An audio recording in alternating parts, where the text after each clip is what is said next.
এখনো ঘুমিয়ে আছে, জাগো মুসলিম জাগো। ঘুমানোর দিন নাই। যেগুলোকে বিচারাধীন স্ট্যাম্প মেরেছে, আর মাত্র কটা দিন টাইম আছে, একটাও ভোটার লিস্ট আসবে না। বিজেপি যদি এসে যায়, বিজেপি বডিটার নাম আর ওর ইঞ্জিনের নাম হচ্ছে আরএসএস। বিজেপি নামে গাড়িটাকে চালাচ্ছে আরএসএস। এ যদি একবার এসে যায়, ওগুলো বাতিল হবে। কখন আসবে আপনাকে তাও বলবে না। রাত 12টা, 1টা, 2টো রেড করবে। কোন বাড়িতে কোন মেয়েটা, কোন ছেলেটা, কাকে এই স্ট্যাম্প মারা হয়েছে আপনি আমি জানি না। ওদের কাছে সব লিস্ট আছে, এবং সে কোন রোমে শুয়ে থাকে এ খবরও তাদের কাছে গোয়েন্দা মারফত পৌঁছে গেছে। তুলে নিয়ে যাবে, ডিটেকশন ক্যাম্পে ভরে দেবে। ছেলে মেয়ে একসাথে থাকবে, পর্দা পুশিদা কিছু নাই, একটা বাথরুম। আর সপ্তাহে একদিন খাবার পাবে কি পাবে না, এটা জেলখানা নয়, লাশ আসবে, লাশ। আর মেয়ে ছেলেগুলো ব্যবহার হবে, ব্যবহার হবে, ব্যবহার হবে। রাতে তুলে নিয়ে যাবে, ব্যবহার করবে, সকালে ডিটেকশন ক্যাম্পে দিয়ে যাবে। যদি কথা মিথ্যা মনে হয়, অল্প টাকা খরচা হবে, একবার আসামটা ঘুরে আসেন। যে কটা বললাম চলছে কি চলছে না, ওদের রানিং চলছে। একটা ফ্যামিলি থেকে 17 জনকে নিয়ে যাচ্ছে, 3 জন রেখে যাচ্ছে, তার মধ্যে একটা 2 বছরের বাচ্চা। মাকে তুলে নিয়ে চলে গেল, আসছে আর কদিন পরই খালি ভোটটা রেজাল্ট টাকা। জাগো মুসলিম জাগো, আর ঘুমাইও না। এটা একটা প্রতিরোধ। এইটাকে প্রতিরোধ করার একটাই রাস্তা, সেটা হচ্ছে একসঙ্গে নামতে হবে। আমার নাম এসে গেছে, আমি বেঁচে গেলাম, এটা নয়। একসঙ্গে নামতে হবে। আল্লাহ কি বলছেন, এবার আমি আয়াতের দিকে যাচ্ছি। গোটা পশ্চিমবঙ্গে যেগুলো মেধা মেধা মুসলিম ছেলে, 10টাকে নিয়ে এক জায়গায় বসেন। এটা হচ্ছে কেন, রিপেয়ার করব কি করে, বুদ্ধি বের করেন। কিছুই বুদ্ধি পাবেন না। কেউ বলবে শিবসেনার চাল, কেউ বলবে তৃণমূলের চাল, কেউ বলবে আরএসএসের চাল, কেউ বলবে না মমতাই পেঁচ লাগিয়ে পড়ালো। যার যেমন ব্রেন আছে সে সেরকম বক্তব্য রাখছে, যার যেমন ব্রেন আছে, যার যেমন আইডিয়া আছে, যে যেরকম ভাবে সে সেরকম বক্তব্য রাখবে, সে সেরকম আপনাকে জ্ঞান দিবে। কিন্তু যার কাছে সলিড কোরআন আর হাদিস আছে, একজন বিখ্যাত আলেম কিনে বসেন, এটা হচ্ছে কেন, উনি বলবেন আলাদা। মনে করেন আজকে আমাদের সঙ্গে চিন্তা ভাবনায় যদি মদিনা ইউনিভার্সিটির প্রিন্সিপাল থাকতেন, তা কি বলতেন? বিসমিল্লাহির রহমানির রহিম। হে কোরআন, তুমি বলো আমাদের অবস্থা এমন কেন? কোরআন তো প্রতিদিন আপডেট, প্রতিদিন নতুন। পৃথিবীর সমস্ত কিছু পুরাতন হয়ে যাবে, কোরআন পুরাতন হবে না। কোরআন প্রতিদিন সকালে সেই কালের উম্মতকে সুন্দর করে জ্ঞান দেবে। হে কোরআন, মুসলমানদের অবস্থা এত দুরবস্থা কেন তুমি বলো। কোরআন বলছেন বিসমিল্লাহির রহমানির রহিম। কুল ইন কানা আবাউকুম ওয়া আবনাউকুম ওয়া ইখওয়ানুকুম ওয়া আজওয়াজুকুম ওয়া আশীরাতুকুম ওয়া আমওয়ালুন ইকতারাফতুমুহা ওয়া তিজারাতুন তাকসাউনা কাসাদাহা ওয়া মাসাকিনু তারদাউনাহা আহাব্বা ইলাইকুম মিনাল্লাহি ওয়া রাসূলিহি ওয়া জিহাদিন ফি সাবিলিহি ফাতারাব্বাসু হাত্তা ইয়াতিয়াল্লাহু বিআমরিহি ওয়াল্লাহু লা ইয়াহদিল কওমাল ফাসিকিন।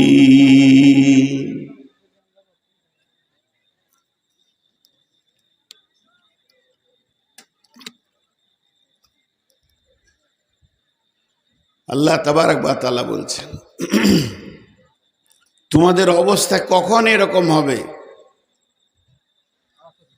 নবীজি বলছেন ওয়াইয়াকা ওয়াল মাসিয়া ফাইন্না বিল মাসিয়াতি হাল্লুন সাকাতুল্লাহি। হে হজবিডাঙ্গার লোক, আমাদের রোগের শেষ নাই। বিশ্বনবী বলছেন উম্মত রে, মাআজ বিন জাবালকে সামনে রেখে নবীজি 10টা ওসিয়ত করেছেন। তার মধ্যে 6 নম্বরে নবীজি বলছেন ওয়াইয়াকা ওয়াল মাসিয়া ফাইন্না বিল মাসিয়াতি হাল্লুন সাকাতুল্লাহি। পূর্ব দিকে কালো মেঘ উঠেছে, ঘন কালো মেঘ গর্জন দিছে, আর আমি মাইকে ডেকে বলছি হজবিডাঙ্গার লোক, তোমাদের যত শুকাবার জিনিস বাইরে রেখেছ তুলে ঘরে ভরে নাও, নাহলে বৃষ্টিতে সব ভিজে যাবে। যদি এটা বিশ্বাস না হয়, যখন মুষলধারা বৃষ্টি হবে সব ভিজে যাবে। নবীজি বলছেন যখন তুমি কালো মেঘ দেখবে তখন তুমি তোমার মালকে গোটাবে, এটা হচ্ছে তোমার কাজ। তাই আল্লাহ নবী বলছেন যখন রাজপথে প্রকাশ্য দিবালোকে সূর্যের আলোতে কাবিরা গুনাহ করবে মুসলমান, মুসলমান মদ খাবে, মুসলমান জুয়া খেলবে, মুসলমান চুরি ডাকাতি বেঈমানি লুচ্চা লাফাঙ্গাগিরি করবে, তখন আল্লাহ তাবারাক ওয়া তাআলা তাদের উপরে, তাদের যে বাদশা, তাদের যে মন্ত্রী, তাদেরকে তাদের মিজাজটা মুসলমানের বিপক্ষে করে দেবে। এক ধার থেকে তাদেরকে গণহারে মার আর পিটানি চলবে, পৃথিবীর কেউ রুখে দিতে পারবে না। আল্লাহর নবী বলছেন মাস যখন তুমি রাজপথে দেখবে কাবিরা গুনাহ প্রকাশ্যে চলছে, তখন তুমি সাবধান হয়ে যাও, আল্লাহর গজব তোমার কাছে আসতে রয়েছে।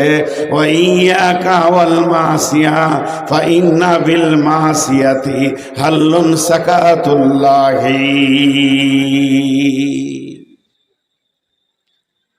এমন একটা দিন আসবে, আল্লাহ রসুল নসিহত করলেন, আর আল্লাহ কি বললেন? বিসমিল্লাহির রহমানির রহিম। কুল ইন কানা আবাউকুম وأبناؤكم وإخوانكم وأزواجكم وعشيرتكم وأموال اقترفتموها وتجارة تخشون كسادها ومساكن ترضونها أحب إليكم من الله ورسوله وجهاد في سبيله فتربصوا حتى يأتي الله بأمره والله لا يهدي القوم الفاسقين। একটা দাঁড়ির 2টা পাল্লা, একটা পাল্লাতে 8টা জিনিস রাখেন, একটা পাল্লাতে 3টে জিনিস রাখেন। গুনতি 13 8, গুনতি 13 3, আর যে বিচার করবে তার নাম কাঁটা। কাঁটাটা 8-এর দিকে যাবে না 3-এর দিকে যাবে আপনি আমি বুঝি। সে 8টা জিনিস কি? আল্লাহ বলছেন তোমার বাপের মহব্বত, সন্তানের মহব্বত, তুমি তোমার ভাইয়ের মহব্বত, তুমি তোমার বন্ধুর মহব্বত, তুমি তোমার বিবির মহব্বত, তুমি তোমার সঞ্চিত মালের মহব্বত, আর যে অট্টালিকাটা বানিয়েছো তার মহব্বত, চাকরি বাকরি ব্যবসা বাণিজ্যের মহব্বত, 8টা মহব্বত, বাপের মহব্বত, ভাইয়ের মহব্বত, সন্তানের মহব্বত, বিবির মহব্বত, অট্টালিকার মহব্বত, বন্ধুর মহব্বত, সঞ্চিত মালের মহব্বত, চাকরি বাকরি ব্যবসা বাণিজ্যের মহব্বত, একটা একটা দাঁড়ির পাল্লায় চাপাও, আর একটা পাল্লা তোমার বাকি থাকলো, ওটাতে চাপাও 3 জনকে। আহাব্বা ইলাইকুম মিনাল্লাহি ওয়া রাসূলিহি ওয়া জিহাদিন ফি সাবিলিহি, আল্লাহর মহব্বত এবং রসুলের মহব্বত, আর ওখানে চাপাও তুমি দিন ইসলামের মহব্বত, দিনের জন্য লড়াই করে জান দিতে হবে, ওই মহব্বতটা চাপাও। আস্তে আস্তে তোমার মনের ভিতরে দাঁড়িটা তুলে দেখো, তুমি 8টার দিকে ঝুঁকছো না 3টে দিকের ঝুঁকছো। তোমার ঝোঁক যদি 3টের দিকে থাকে তাহলে তুমি হলে মুসলমান, আর যদি তোমার 8টার দিকে ঝোঁক চলে যায় তুমি হচ্ছ ফাসিক। আল্লাহ এখানে একটা শব্দ ব্যবহার করেছেন, ফাতারাব্বাসু হাত্তা ইয়াতি আল্লাহু বিআমরিহি, অপেক্ষা করো অতক্ষণ পর্যন্ত যতক্ষণ আল্লাহর হুকুম না আসমান থেকে এসেছে। ফাতারাব্বাসু হাত্তা ইয়াতি আল্লাহু বিআমরিহি ওয়াল্লাহু লা ইয়াহদিল কওমাল ফাসিকিন, আল্লাহ ফাসিকদেরকে কোনদিন হেদায়েতের রাস্তা দেখাবেন না।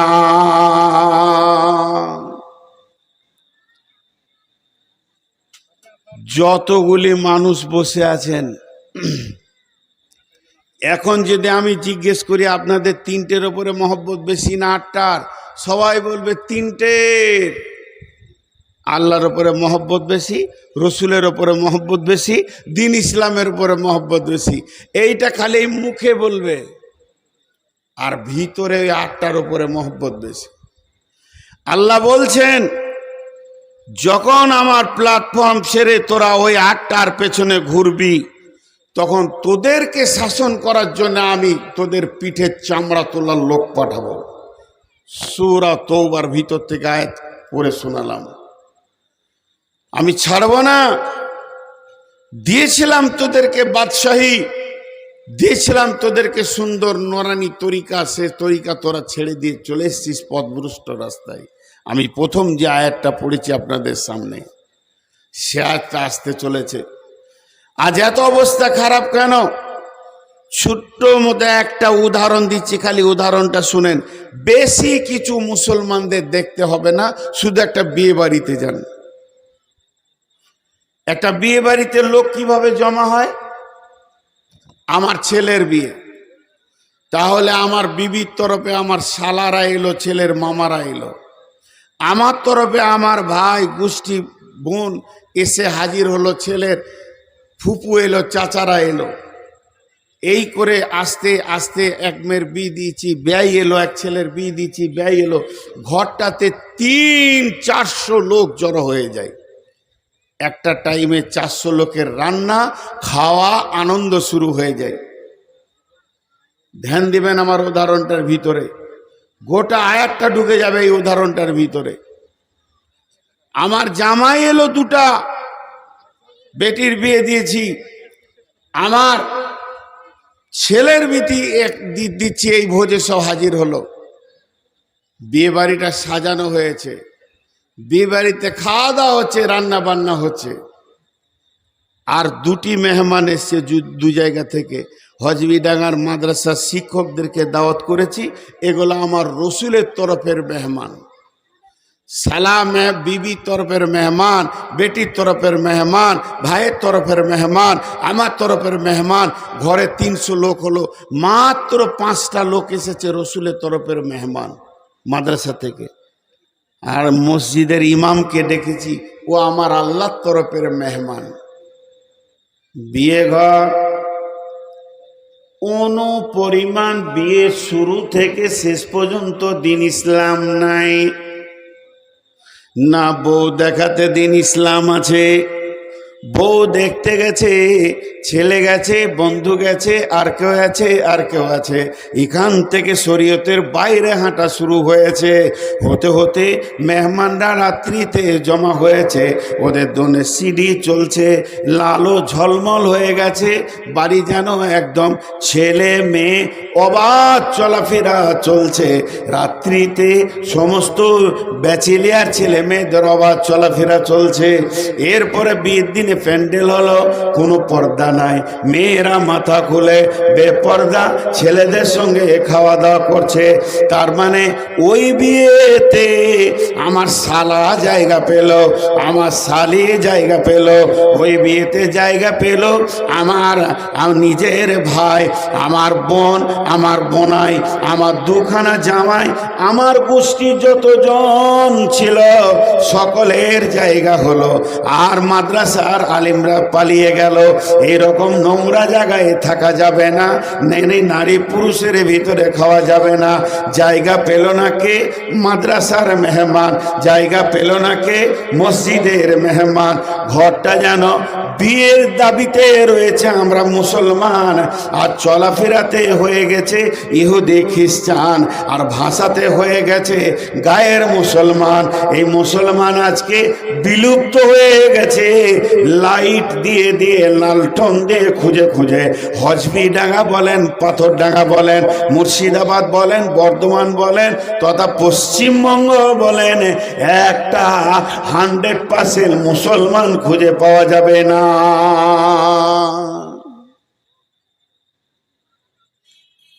ভোটার লিস্টে এতদিন আমাদের নাম ছিল মুসলমান, দিয়ে এখন সংশোধনীতে লেগেছে, আরএসএস নেমেছে বিজেপিকে দিয়ে দিয়ে আমাদেরকে করে দিয়েছে বিচারাধীনে, স্ট্যাম্প মেরে দিয়েছে।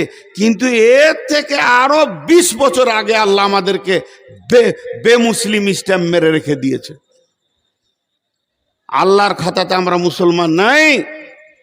আমরা যে গায়ের মুসলমান হয়ে গেছি। আমি যখন বাচ্চা মাদ্রাসায় 1-2 বছর পড়ি, তা আমার গ্রামে একটা কাগজ এসেছিল সৌদি থেকে, অত্র এলাকায় একটা ফতোয়া এসেছিল। ফতোয়াটা মসজিদে জুমার দিন দাঁড়িয়ে বলা হয়েছিল, তা আমি শুনেছি, আজও সেটা মনে আছে নকল। বলছে যদি কোনো একটা মুসলমান ইসলামের বাইরে অন্য জাতির কোনো চাল চলনকে দেখে যদি বলে ওইটা ভালো, তোকে আবার নতুন করে কালেমা পড়তে হবে। আজকে বলেন আমরা কতটা আছি? বিশ্বনবী বলছেন, উম্মত, তোদেরকে আমি একটা জিনিস দিয়ে দিয়েছি রে উম্মত, আমি চলে গেছি, আমার কথাটা শোনো। এই হজবিডাঙ্গার মাটি থেকে জান্নাতুল ফেরদাউসের গেট পর্যন্ত আমি একটা তোদের রাস্তা করে দিছি। ওই রাস্তায় চলবি, চলতে চলতে তুই একদিন গিয়ে জান্নাতে পৌঁছাবি। তোকে পৃথিবীতে কেউ রুখতে পারবে না, আখেরাতেও রুখতে পারবে না, কবরেও তোকে রুখতে পারবে না। সেই রাস্তাটা কি? তারাকতু ফীকুম আমরাইন লান তাজিল্লুহু মা তামাসসাকতাম বিহিমা। আমি তোদেরকে 2টি রাস্তা বলে গেছি। যেমন রেল লাইনে 2টি পাতি দেওয়া থাকে, ওর উপরে ট্রেনটা ধরে, তোদেরকে আমি 2টি পাতির ওপরে দাঁড় করিয়ে দিছি, এর ওপরে তুই থাকবি, এই রাস্তা থেকে বের হয়ে যাবি না। লান তাজিল্লু মা তামাসসাকতাম বিহিমা, অতদিন তোমরা পথভ্রষ্ট হবে না, যতদিন এই দুটোকে আঁকড়ে ধরে থাকবে, এই লাইনে চলতে থাকবে, ততদিন পর্যন্ত তোমরা পথভ্রষ্ট হবে না। সেই দুটা কি? সেই দুটা কি? একটা হলো কালামুল্লাহ, একটা হলো সুন্নাতে রাসূলি, কিতাব আল্লাহি ওয়া সুন্নাতে রাসূলি। হে মুসলমান, তুমি আল্লাহর কিতাবকে জড়িয়ে ধরে থাকবে আর রসুলের সুন্নতকে জড়িয়ে ধরে থাকবে। হে মুসলমান, তুমি আর পথভ্রষ্ট হবে না। এসআইআর নিয়ে আমরা ভুগছি, শুধু আপনি ভোগেন নাই, আমি বসে স্টেজে বক্তব্য রাখছি, আমিও আপনার মতো রোগী, আমিও মানুষ। আপনি যতটা ইমানদার তার থেকে ইমানের ওজন আমার কম। আমি কথাগুলো বলছি মুসলমানকে জাগানোর জন্য বলছি। অত্র এলাকার মুসলমানের সম্পর্কে আমার ধারণা যথেষ্ট ভালো আছে। এখানে সক্রিয় কিছু মুসলমান আছে, এটা আমি ভালো করে জানি।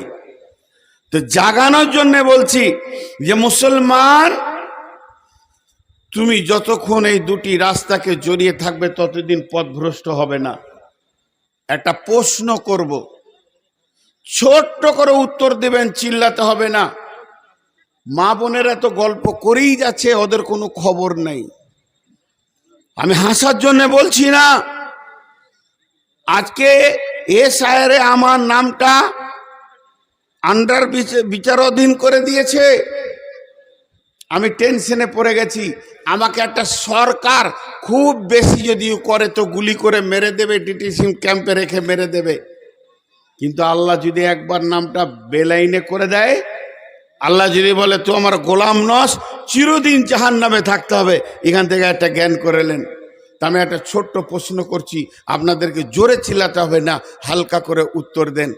আমাদের জীবনে যা দরকার শুরু থেকে শেষ, বাচ্চা হওয়া থেকে কবরে শোয়ানো পর্যন্ত যা কিছু দরকার সব আল্লাহ দিয়েছে না দেয়নি? 100-তে 100 দিয়েছে না বাকি আছে খানিকটা?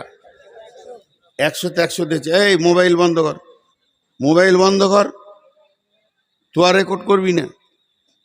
100-তে 100 দিয়েছে। সকল মুসলমান একবার মুখ খুলেন। আজকে মুসলমানদের অবস্থা কি জানেন? ফরদান ফরদান ফরদান, নিজে নিজে নিজে তু বুঝগা। এর জন্য আজকে আমাদের শক্তি হারিয়ে গেছে। বিশ্বনবী আমাদের শক্তি হারানোর কথা বলেছে যে আমার উম্মত যখন অহান রোগে ভুগবে তখন অন্য জাতি এদেরকে শাসন করবে। এলোরে কাল ভাদ্রকাল, বকরিতে চাটে বাঘের গাল। তাহলে সে বাঘটা কেমন? বকরিতে এসে বাঘের গালটা চটাক চটাক করে চেটে দিয়ে ঘর চলে গেল।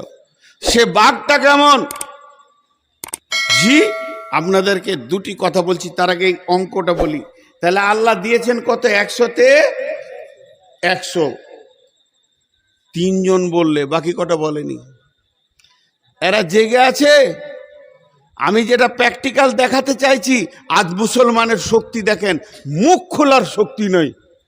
এরা জিহাদ করবে, এরা জিহাদ করবে।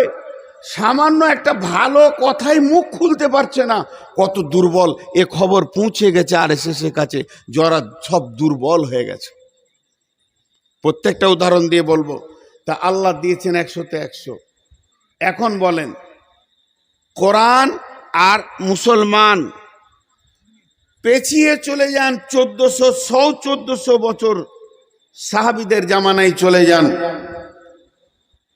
প্রশ্নগুলো বোঝার চেষ্টা করবেন, উত্তর দিতে সুবিধা হবে।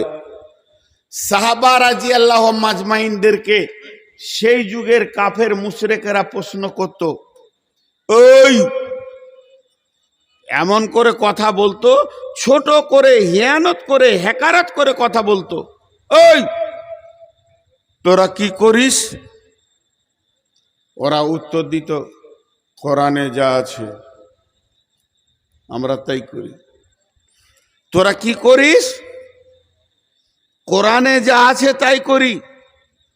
আবার যদি কেউ প্রশ্ন করত, ওই তোদের কোরআনে কি আছে রে? আমরা যা করি তাই আছে। চলে আসেন 2026 সালে মার্চ মাসের 30 তারিখে হজবিডাঙ্গার ময়দানে। এখন আমি একবার মুসলমান আপনাদেরকে সকলকে জিজ্ঞাসা করছি, আপনারা কি করেন? বলেন, কোরআনে যা আছে কে কে বলতে পারবে? তাহলে আমরা তো অনেক আগে সরে গেছি কোরআন থেকে, আরো আগে মারার দরকার ছিল। আল্লাহ রহমের চোখে দেখছে, মারিস না মারিস না মারিস না, এবার সোজা হবে। মিলেছে কোরআনের সাথে আমাদের জীবন। আর যদি কেউ এসে প্রশ্ন করে তোমাদের কোরআনে কি আছে, বলে আমরা যা করি, তাহলে গাঁজা, সুদ, বাটপাড়ি, লুচ্চামি, লাফাঙ্গাড়ি, বয়মানি, বেইমানি, দাড়ি মারা সব কোরআনে আছে, সবগুলো আমরা করি। দোষ কাউকে দেবেন না। ইস ঘর মে আগ লাগি হ্যায় ঘর হি কি চিরাগ সে। আমরা ডোনাল্ড ট্রাম্পের লোক নই, আমরা ওই মোদির লোক নই, আমরা পৃথিবীর কোন রাজনৈতিক লোকের লোক নই। আমাদের নেতা, আমাদের মালিক, আমাদের মুনিব যিনি, তিনি অমর, আমাদের আল্লাহ এখনো বেঁচে আছেন। আর তার অনুসারী, তার বান্দা আজকে কুত্তার মতো মার খেছে। তাহলে কি আল্লাহ ওপর থেকে ভূমিকা কি করছে? খালি টুকটুক করে দেখছে যদি কিন মারুক। আর আল্লাহ এক চান্সে ইচ্ছা করলে রাতেই উল্টিয়ে দিতে পারে পৃথিবী। সেই আল্লাহ কি করছে? ভাইরা আমার, বিশ্ব নবীর আর একটা কথা লেন। আল্লাহ নবী বলছেন, লা তাতরুকান্না সলাতা মাকতুবাতান মুতাআম্মিদান ফাইন্না মান তারাকা সলাতা মাকতুবাতান মুতাআম্মিদান ফাকাদ বারিয়াত মিনহু জিম্মাতুল্লাহ। আরেকবার বলছি, নবীজি বলছেন, মাঝরে লা তুশরিক লা তাতরুকান্না সলাতা মাকতুবাতান মুতাআম্মিদান ফাইন্না মান তারাকা সলাতা মাকতুবাতান মুতাআম্মিদান ফাকাদ বারিয়াত মিনহু জিম্মাতুল্লাহ। নবীজি বলছেন, মা আমার উম্মতকে বলে দিও। আর হযরতে মাছ বর্ণনা করছেন, এখন আমাকে বলাচ্ছেন কে? আমার আল্লাহ। আমার জিভটা ব্যবহার করছেন কে? আল্লাহ।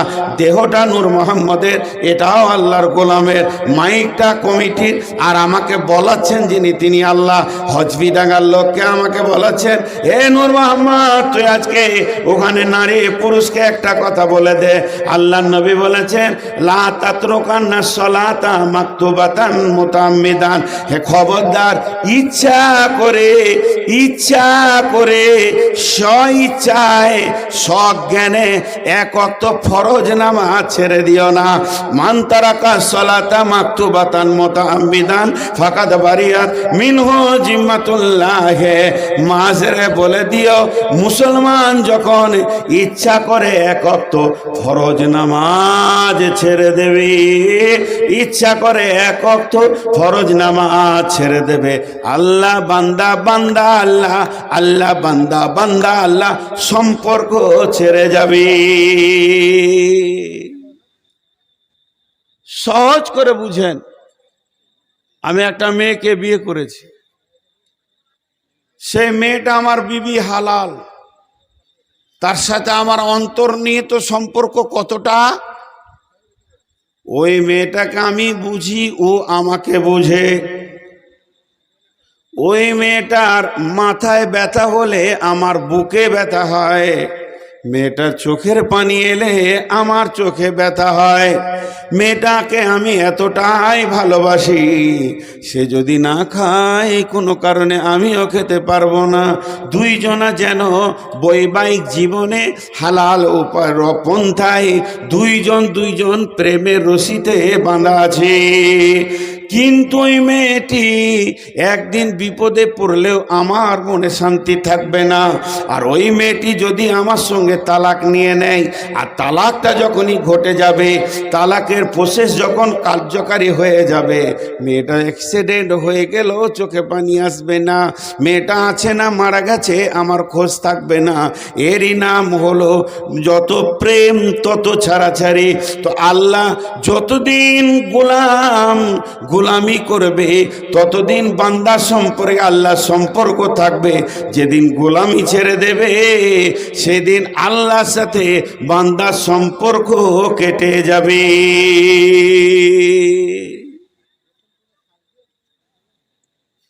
মুসলমানের এত মুখের জোর, খুতবা দিয়ে মসজিদ থেকে নামলে চারখানা প্রশ্ন মাথায় করবি, মাথাতে যেন শয়তান বসে আছে। এখন আপনাদের প্রশ্ন আসবে একটা, তাহলে যেগুলো নামাজি আছে ওরা কেন মার খেছে? খাবে তো, রসুলের হাদিস আছে, রসুলের হাদিস আছে। আল্লাহ তাবারাক ওয়া তাআলা কালাম পাকে কি বলছেন? বিসমিল্লাহির রহমানির রহিম।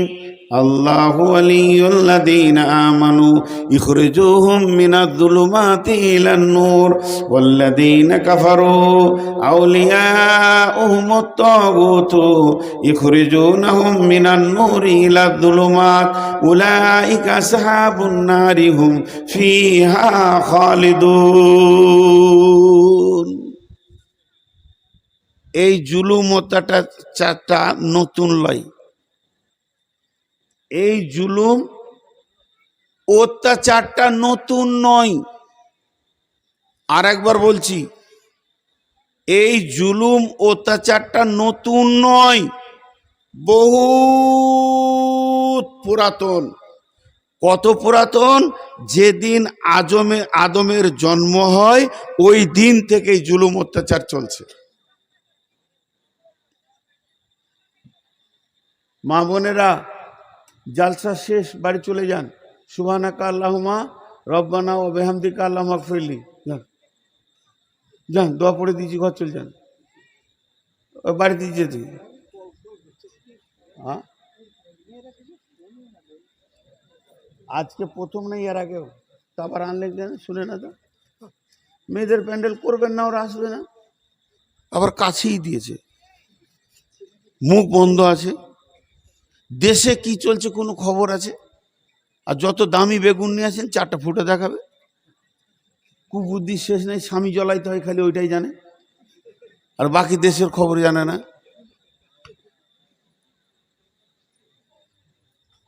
আজীব ব্যাপার। মুখ না মেশিন না সেলাই মেশিন আল্লাহ জানে। একটা বায়ান চলছে তো শুনবে, আর সমস্যার কথা বলছি আজকে। তো আল্লাহ বলছে যে পৃথিবীটা দুটো মেরুকরণে বিভাজন হয়ে গেল যেদিন আমি আদমকে বানালাম। কেন? তার আগে ইবলিসের জন্ম হয়েছে, কিন্তু ইবলিস হয়নি। আজাদিল বহুত বড় আবেদ ছিল। একটা কিতাবে লিখেছে আদম আসার আগে 700 বছর জিনেরা দুনিয়া করেছে। তো এর ভিতরে জিনেদের অনেক নবী ছিল, তাদেরকে ওরা হত্যা করেছে। তারপরে এই যে মানুষ এলো, একদিকে আদম যখনই দাঁড়িয়ে গেল সম্মান নিয়ে, অন্যদিকে ইবলিস দাঁড়িয়ে গেল। ওই ইবলিস, ওর যে বিচন, ওই বিচনই মুদি জন্ম নিয়েছে। ওই বিচনে অমিত জন্ম হয়েছে, ওই বিচনে জন্ম হয়েছে আপনার কিনা আদিত্যনাথ যোগীর। আপনি কি ভেবেছেন ওর বিচনগুলো শেষ হয়ে গেছে? কেউ স্প্রে করেছিল ইবলিসের বিচন শেষ হয়ে যাক? আছে, বেঁচেই আছে, তার বীজ আছে না। আল্লাহ বলছেন, সব কথা মূলে মেরে দিচ্ছেন। আল্লাহু ওয়ালিয়ুল্লাযীনা আমানু ইখরিজুহুম মিনাজ-যুলুমাতি ইলান-নূর ওয়াল্লাযীনা কাফারু আউলিয়াউহুমুত-তাগুতু ইখরিজুনাহুম মিনান-নূরি ইলাজ-যুলুমাত উলাইকা আসহাবুন নারি হুম ফিহা খালিদুন। যারা আল্লাহর বন্ধু হবে, যারা আল্লাহকে আপন বানাবে, যারা আল্লাহর দ্বীনের সঙ্গে সম্পর্ক রাখবে, তারা অন্ধকারের ভিতর থেকে আলোর দিকে দৌড়ে আসবে, এসে তারা নুরানি তরিকাকে গ্রহণ করবে, নবীজির কাছ থেকে দ্বীনের আলো নেবে, আর ওই আলোতে চলে চলে তারা নিজের জীবনকে কামিয়াবি করবে।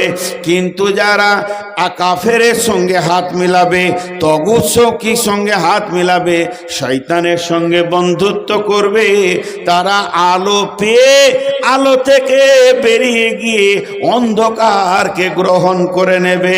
আর যারা এইটা গ্রহণ করবে তারা চিরদিন জাহান্নামের আগুনে ঢুকে থাকবে, ওখানেই তাদেরকে এর মাসুল দিতে হবে। আল্লাহ তাবারাক ওয়া তাআলা ওই কথাটাই সূরা বাকারায় বললেন, আল্লাহু ওয়ালিয়ুল্লাযীনা আমানু ইখরিজুহুম মিনাজ যুলুমাতি ইলান নূর।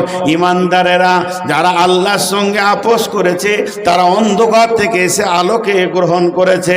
আলো বলতে এই আলোটা অন্য আলো নয়, এই যে আলোটা দেখাচ্ছি এই আলোটাকে গ্রহণ করেছে।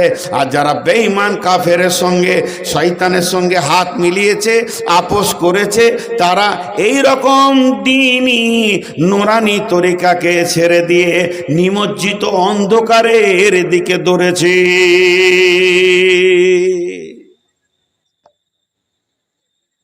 আমি যদি নামাজ পড়াই, একদিকে সালাম ফিরে উঠে যাই, আপনি আমাকে বলবেন দলিল কি? আমাকে হাদিস দিতে হবে না কোরআন দিতে হবে? আমি যদি উজু করি, দুবার করে করি, তিনবার করে না করি, আপনি আমাকে প্রশ্ন করবেন দলিল কি? আমাকে হাদিসদের প্রমাণ দিয়ে উঠে যেতে হবে। মানে ইসলামের প্রতিটা অঙ্গে দলিল আছে, প্রতিটা কাজে দলিল আছে। সামান্য মুখে থুতু এসে ওটা ডান দিকে ফেলবো না বাঁ দিকে ফেলবো দলিল আছে। নামাজের হালাতে কোথা ফেলবো এই দলিলটাও আছে। ইসলাম কোনো জায়গাটা ছাড়েনি। আপনি পেশাব পায়খানা যাবেন, কোন হাতটা ব্যবহার করবেন, কোন পা আগে ঢুকবে কোন পা আগে বের হবে, এরও দলিল আছে। ইসলাম কাউকে ছাড়েনি। এবার আপনার বিয়ে ঘরে সিডি চলছে আর মাথা খুলে ব্যাচিলিয়ার মেয়ে ঘুরছে ফিরছে। যদি গার্জেনকে বলা হয় যে এগুলো কেন করছেন গো, শরীয়তে যে নাই, বললে হবে মৌলভী সাহেব একটু যুগের সঙ্গে চলতে হবে, একটু যুগের সঙ্গেও চলতে হবে। এইটা একটা দলিল। এই দলিলটা এত ভালো দলিল, সমস্ত নাজায়েজ জায়েজ হয়ে যায়। যুগের সঙ্গেও চলতে হবে। ওকে কে চলতে বলেছিল? আল্লাহ বলছে চলতে হবে, তো চলগা। একটা সত্য কথা জবান দিয়ে বলবেন, খুশি হব, আল্লাহ খুশি হবে যে আমার বান্দা সত্য কথা বলেছে। কোনো একটা গায়ের মুসলিম হিন্দু ছেলে, ধরেন ওর চাল চলনটা মুসলমানের মতো, উঠা বসা, কাউকে দেখা হলে সালাম দিয়ে দেয়। আমি হয়তো ওইখানে মোড়ে দাঁড়িয়েছি, এসে বলছে মৌলভী সাহেব আসসালামু আলাইকুম, আমি চিনতে পারি নাই, আমি বললাম ওয়ালাইকুম সালাম। কিছুক্ষণ পর একজন বলছে ওটা হিন্দু ছেলে, খুব ভালো ছেলে, মাঝে মাঝে জুমার দিনও মসজিদ ঢুকে যায়, লে মজা। আবার ঈদের দিনে চলে আসে, খায় দায় ঘুরে, মুসলিম ছেলেদের সঙ্গে থাকে। এখন আপনার মনটা কি বলবে? ঠিক করে বলেন, ওই ছেলেটার প্রতি আপনার মনটা কি বলবে? বলবে যে একদম 70% এইদিকে চলে এসছে, আর একটু মেহনত করলেই হয়ে যাবে। কথা ঠিক না ভুল? ঠিক করে বলেন, কথা ঠিক না ভুল? তা আজকের মুসলমানরা 95% ওই দিকে চলে গেছে। তাহলে ওদের মনটা কি বলবে? কাটা ঝটকা মারার, হারাম হালাল নাই, মদ ডান হাত বাঁ হাত নাই, কাকা দিদিমা পেশি পেশো সব মুসলমানরা গ্রহণ করে নিয়েছে। তাহলে একটা হিন্দু ছেলে যখন দেখবে তো কি বলবে? এরা 95% চলে এসছে, আর একবার খালি চেপে ধুমকি মার ঢুকে যাবে সব। কেন বন্ধুরে আমার? তাহলে শুনে নেন, যখন গুলিবাতির রোম পারস্য বৃহত্তর সম্রাট বাদশাহ হেরাকেল একটা মাথা নিশাখোরের মতো ছিল। ওই বাদশাটা বেঈমান বাদশা ছিল। ওই বাদশার কাজ ছিল কি, কেউ যদি ওকে ফিস করে বলে দিত আপনার থেকে এই এলাকায় একটা বড় মাস্তান আছে, তোকে মেরে পিটে হত্যা করে শেষ করে দিয়ে ওই এলাকাটা দখল করত। আবার যদি বলে দিত তোমার এই পাশে একটা বড় মাস্তান ডন ঘুরছে, তুমি ওকে পারবে না, মার ওকে মার, পিটেলে এলাকাকে দখল করে নিয়ে এই দখল করতে করতে করতে করতে বৃহত্তর একটা দেশের মালিক ছিল। বাদশাটার নাম হেরাকিলস। আর ওই জন্যে কোরআনে একটা সূরা এসেছে গুলিবাতির রোম, রোম বিজয়ী। সেটা কত বড় বাদশা ছিল শুনেলেন? তার রাজ্য সাম্রাজ্য ছিল কয়েকটা ভারতবর্ষের সমান। সে একাই হুঙ্কারে চালাতো। এরপরে গোয়েন্দা মারফতে ওই বেঈমানের কাছে খবর চলে গেল, ও বাদশা হেরাকিলস, তুমি কি খবর শুনেছ? বলে কি? বলে তোমার পাশে দেশে সৌদি আরব, সৌদি আরবের ভিতরে মক্কায় ছিল, বর্তমানে মদিনায় চলে গেছে। একটা নেতা এসেছে, নেতাটার নাম মোহাম্মদ। ওকে কেউ লড়াইয়ে পারছে না, তাহলে কি করা যাবে? বাদশা হেরাকিলস বলছে চলো ওকেও পিটা। তার মোহাম্মদকে এবার মারবো সাল্লাল্লাহু আলাইহি সাল্লাম। এবার নিশা উঠে গেল, নিশাখোর যেমন খবর শুনলি নিশা উঠে, ওর নিশা উঠে গেল, নবী মুহাম্মদ সাল্লাল্লাহু আলাইহি সাল্লামকে মারবো। এদিকে রেডি হচ্ছে, সাজো সৈন্য সাজো। কেউ কেউ বলছে পারবি না, বিরাট শক্তি ওর কাছে, যে যায় সে হেরে যায়। বাদশা হেরাকিলস বলছে এক চুটকিতে নিয়ে নেব। ছোট্ট পর একটা দেশ নিয়ে বসেছে, একটা চুটকি মারবে নিয়ে নেব।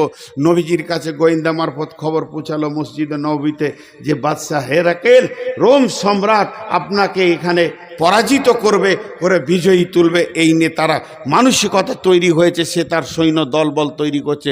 নবীজি বললেন তোমরাও তৈরি হয়ে যাও। 30,000 সাহাবী। তখন সাহাবী বেশি নয়, মাত্র 30,000। মদিনা থেকে তবুকের প্রান্তর হচ্ছে 1700 কিলোমিটার রাস্তা, 1-2 কিলোমিটার নয়।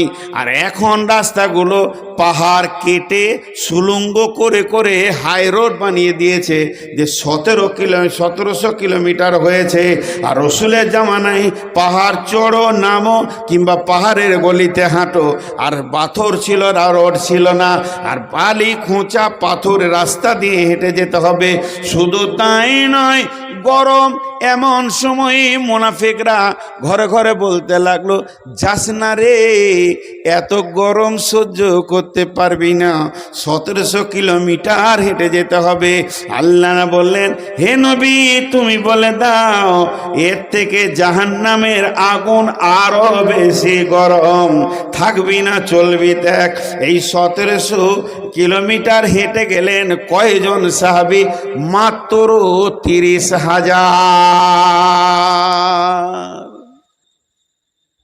30,000 গিয়ে দাঁড়িয়েছে এই পারে, আর বর্ডারে ওই পারে খালি ঘুরছে, বাঘের মতো হুঙ্কার দিচ্ছে। কত?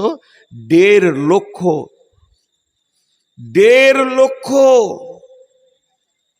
1,50,000। 30,000 বাদ দেন, তাহলে আছে কত? 1,20,000, ওদের বেশি। বাদশা হেরাকিলস মোচে হাত দিচ্ছে, একবার দিব ঝাঁপ তো বাঘে যেমন ছাগল তুলে নেয়, 30,000 শেষ করে দিব। বিশ্বনবী একটু, যতই নবী তাও মানুষ, মানসিকভাবে চিন্তা করছে কি করা যাবে, কি যে হবে রিজাল্ট। আল্লাহর কাছে দোয়া তো করছেনই, আর আল্লাহ দোয়া কবুল করবেন। এইরকম একটা ময়দানে উনি টেনশন করছেন। হযরতে উমর চেহারার দিকে তাকিয়ে বুঝতে পেরে গেছে, মনে হয় যেন রাসূলুল্লাহ সাল্লাল্লাহু আলাইহি ওয়াসাল্লাম চিন্তা করছেন। তো হযরত উমর রাসূলুল্লাহ সাল্লাল্লাহু আলাইহি ওয়াসাল্লামের মানসিকতাটা আপে বাড়ানোর জন্য কি বলছে জানেন? ইয়া রাসূলুল্লাহ, আপনি চিন্তা করছেন? তাই তো উমর, কি মনে হয়? হযরত উমর বলছেন, ইয়া রাসূলুল্লাহ, আপনি সমস্ত সাহাবীকে নিয়ে তাঁবুতে আরাম করেন, আমাকে একা ছেড়ে দেন। আমি একটা হুঙ্কার মারবো, 1.5 লক্ষকে ময়দান ছাড়িয়ে ঘর ঢুকিয়ে দেব। নবীজি বললেন, উমর রে, তোমার সাহসটা এত বেশি কেন? হযরত ওমর বললেন, ইয়া রাসূলুল্লাহ, আপনি বলেছেন যাদের সঙ্গে আল্লাহ আছে তারা জীবিত, যাদের কাছে আল্লাহ নাই তারা মৃত। আমি ওমর মনে করি আমি একাই জীবিত, আর ওইদিকে যে 1.5 লক্ষ দেখছি ওগুলো আমাকে লাশ মনে হচ্ছে। ওদের কাছে আল্লাহ নাই, ও আমাকে পারবে না। জিহাদের ডঙ্কা যখনই বেজে উঠলো, 30,000 হুঙ্কার মারলো, 1.5 লক্ষকে ময়দান ছাড়িয়ে দিল, কিছুগুলোকে জাহান্নাম পাঠিয়ে দিল, আর মুসলমানদের 10 থেকে 12 জন মাত্র শহীদ হয়ে জান্নাতে চলে গেল। এরই ভিতরে মারতে মারতে পিটাতে পিটাতে বাচ্চার সিংহাসনে গিয়ে আর লোহা সোনার মানে মাথার কুব্বাটা মুকুটটা আর ওখানে যত স্বর্ণ ছিল সবগুলোকে নিয়ে এসে মসজিদে নববীতে বাইতুল মালে জমা করে দিল। আল্লাহ তাবারাক ওয়া তাআলা এর মর্মে একটা কোরআনের সূরা নাজিল করেছেন, সূরা রুম। আল্লাহ বলেছেন কুলিবাতির রুম। বন্ধুরা আমার, 30,000-এ 1.5 লক্ষকে ঢুকে দিয়েছে। আজকে মুসলমান আমরা আর জীবিত নাই।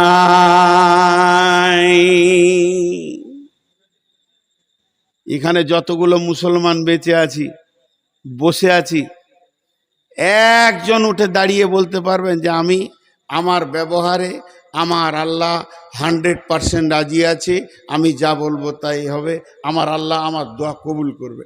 একজন পারবেন? প্রথমে আমি বলছি, আল্লাহর কসম আমার মতো বেঈমান কেউ নেই। এখন মরলে আল্লাহ আমাকে পিটাতে পিটাতে শেষ করবে, তারপরে তো আমার দোয়া কবুল হওয়া দূরের কথা। আমি মুনাফিকি হালাতে আপনাদের সামনে কথা বলছি। 100% ঈমান থাকবে, রাতে দোয়া করব, সকালে কবুল হবে? নাই, শেষ হয়ে গেছি, শেষ হয়ে গেছি।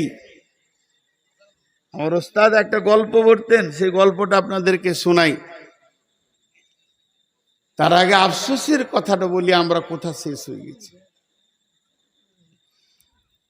না আমলে, না বিয়েতে, না শাদিতে, না চলা ফিরা, বন্ধু বান্ধব, লেন দেন, ভাষা, কৃষ্টি কালচার, কিছুই নেই।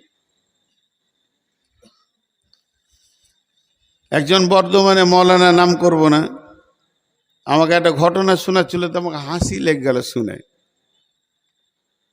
আমাদের 24 পরগনা বারাসাত না ওই ধামাখালি, তুষখালি, সোনাখালি, বকখালি এলাকাটা বেশিরভাগ বেরেলি আছে, বেরেলি। আজকে একটা বেরেলিতে মনে হয় পীর এসেদের জলসা আছে, 5 গ্রাম পার হওয়ার আগে দেখলাম, খুব ধুমধাম করে পীর সাহেবের ধুম চলছে। তো ওই এলাকায় এরকম আছে।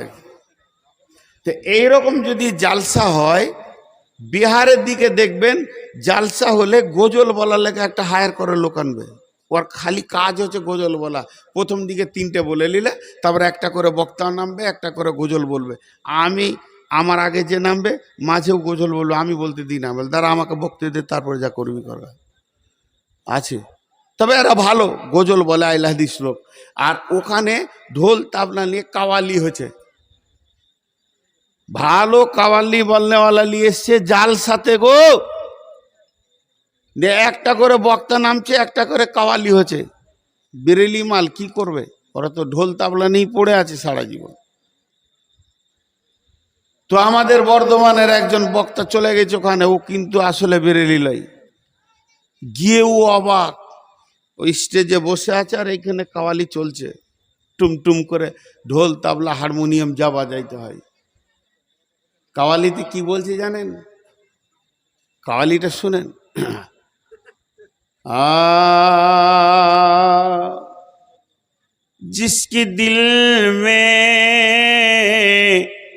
जिसके दिल में मोहब्बत रसूल नहीं, वो मोमिन नहीं, मोमिन नहीं, मोमिन नहीं। কথাটা খুব দামি বলছি কিন্তু। जिसके दिल में मोहब्बत रसूल नहीं, वो मोमिन नहीं, मोमिन नहीं, मोमिन नहीं। कवाली হয়ে গেল। এবার সভাপতি বলছে আপনাদের সামনে বর্ধমানের অমুক মৌলানা বর্ধমানই এসেছে, বায়ান করবে। তো মৌলবি উঠলে মানুষ অপেক্ষা করে, কি বলবে? আসসালামু আলাইকুম, আলহামদুলিল্লাহ, নাহমাদুহু ওয়া নাস্তাঈনুহু ওয়া নাস্তাগফিরুহু। এটা 2 মিনিট সব বক্তাই বলে, লোক জানে, চুপ করে শুনে তারপরে বাংলা বলবে। তো এটা তো বক্তার নিয়ম। তা ওকে যখন মাইকটা দিয়েছে, মৌলানা বলতে শুরু করেছে, আ, শ্রোতারা ভাবছে ই আবার কোয়ালি বলবে নাকি রে, কোয়ালি তো হয়েই গেল, তুই আবার কোয়ালি বলবে নাকি? তো বলছে না, আমার কোয়ালি শুনতে হবে। একজনা শুনলেন, আমার কেন শুনবে না? মৌলানা শুরু করেছে, जिसके दिल में जिसके दिल में मोहब्बत रसूल होगा, उसके चेहरे पे पता चलेगा, पता चलेगा, पता चलेगा। যে লোকটা কোয়ালি বলছে, সকালে দাড়ি চেঁচে এসেছে আর বলছে মোহব্বতে রসুল। আজকে বলেন বন্ধু, এখানে যতগুলি লোক বসেছেন, এসআইআর করতে গিয়ে আধার দাও, ভোটার দাও, প্যান দাও, বাপের নাম দাও, বাপের ভোটার লিস্ট দাও, এতগুলো কাগজ প্রুফ করার পরেও ওরা ইচ্ছা করে নিয়েছে একে নিব না, তাই আমাদেরকে পেরেশানিতে ফেলছে। আর এখন যদি একবার এই লোকগুলোকে একটা হল ঘরে ভরা হয় আর কোরআনকে যদি বলা হয় তুই চেক আপ কর, কে মৌলবি, কে মুসলমান, কে মুসলমান নয়, কে মুসলমান, কে মুসলমান নয়, কোরআন যদি আমাদের চেক আপ শুরু করে দেয়, কথার কথা বলছি, জিব্রাইলকে পাঠানো হলো বেরোলো করে, যে বলা হলো একবার এদের পেপাসগুলো দেখে নে, চেহারা দেখবে, মুখে লাত মেরে তেরে দেবে, আল্লাহর কাছে গণনায় আসবো না। আল্লাহর কাছে যদি গণনা না আসি, এসআইআরে ফেল পড়লে আপনাকে ডিটেকশন ক্যাম্পে রেখে মেরে দেবে, এর থেকে বেশি কিছু করতে পারবে না। কারণ দুনিয়াটা নিয়ে এরা বেশি পেরেশান হয়ে আছে। আল্লাহ রসুল ফাইসালা করে দিয়েছে, আর দুনিয়াও সিজনুল লিল মুমিনি, মুমিনের জন্য দুনিয়া হচ্ছে জেলখানা, আর জেলখানায় মানুষ শান্তিতে বাস করে না, পেরেশানিতে বাস করে। অতএব আমরা পেরেশানিতে বাস করব। আর জান্নাতুল লিল কাফের, কাফেরের জন্য এটা জান্নাত, এরা লাফাবে, হয়ে করবে, ঢোল বাজাবে, তাবলা বাজাবে। তাই তো দেখা যাচ্ছে মুসলমান যেন জেলখানায় বাস করছে, আল্লাহ রসুলের কথাটা মিলে গেছে, ওরা যেন জান্নাতের খোঁজ খবরে নিয়ে নিচ্ছে। কিন্তু সূরা আরাফটা খুলে দেখবেন, ওই বেঈমানরা আজকে যারা গেরুয়া পোশাক পরে বড় বড় তালোয়ার নিয়ে মুসলিমদের মসজিদের সামনে তালোয়ার ঘোরাচ্ছে, ওই বেঈমানরা যখন জাহান্নামে চলে যাবে, সূরা আরাফের ভিতরে আছে, তখন এই মুসলমানদেরকে নিয়ে গিয়ে দেখানো হবে, দেখো ওই লোকগুলো কোন জায়গায় রয়েছে। ওরা চিৎকার করে বলবে, বন্ধুরে ভুল করেছে, বাঁচার কোনো উপায় আছে কি? তখন এই মুসলমানরা বলবে, বেঈমান রে, তোদের চরিত্র তোদেরকে ঠিক জায়গায় পৌঁছিয়ে দিয়েছে। দেখাবে আল্লাহ। কিন্তু সূরা আরাফে আছে, আমার আয়াতটা মুখস্থ নেই, শুধু তর্জমাটা দিলাম, এর পরে পরে আয়াতটা আবার মুখস্থ আছে, পরের আয়াতটা। ওরা তখন চিল্লি উঠে বলবে, নাদা সাবুন নারা সাবুল জান্নাতে আনাফিজু আলাইনা মিম্মা রাযাকাকুমুল্লাহ ক্বালু ইন্নাল্লাহা হারামাহুমা আলাল কাফিরিন। ওরা চিৎকার মেরে বলবে, এর জান্নাতীরা, আমরা জাহান্নামে কিছু খাবার পেছি না, আল্লাহ তো তোমাদেরকে পানি খাবার অঠেল দিয়েছে, ওগুলো কিছু জাহান্নামে পাঠিয়ে দাও, তা কি আমরা একটু বাঁধবো? তখন এই জান্নাতীরা বলবে, ক্বালু ইন্নাল্লাহা হারামাহুমা আলাল কাফিরিন, জান্নাতের খাবারকে জাহান্নামীদের জন্য আল্লাহ হারাম ঘোষণা করেছে। দুনিয়াতে যা হারাম বলেছিল তা তোমরা খেয়ে নিয়েছো, মাননি, এখানে মানিয়ে ছাড়বে আল্লাহ। ভাইরা আমার, তাই একটা কথা বলি আফসোস করে, বচনে বচনে বিটি হারাইল ক্যাথা, ভেরলের যুদ্ধতে গেল শিয়ালের মাথা। মা বিটিতে ঝগড়া করে বটি পড়ল নাকে, তিনজনের মধ্যে দোষ দিব কাকে? জি, এক শিকারী জঙ্গলে গেছে, হরিণ শিকার করবে, হরিণ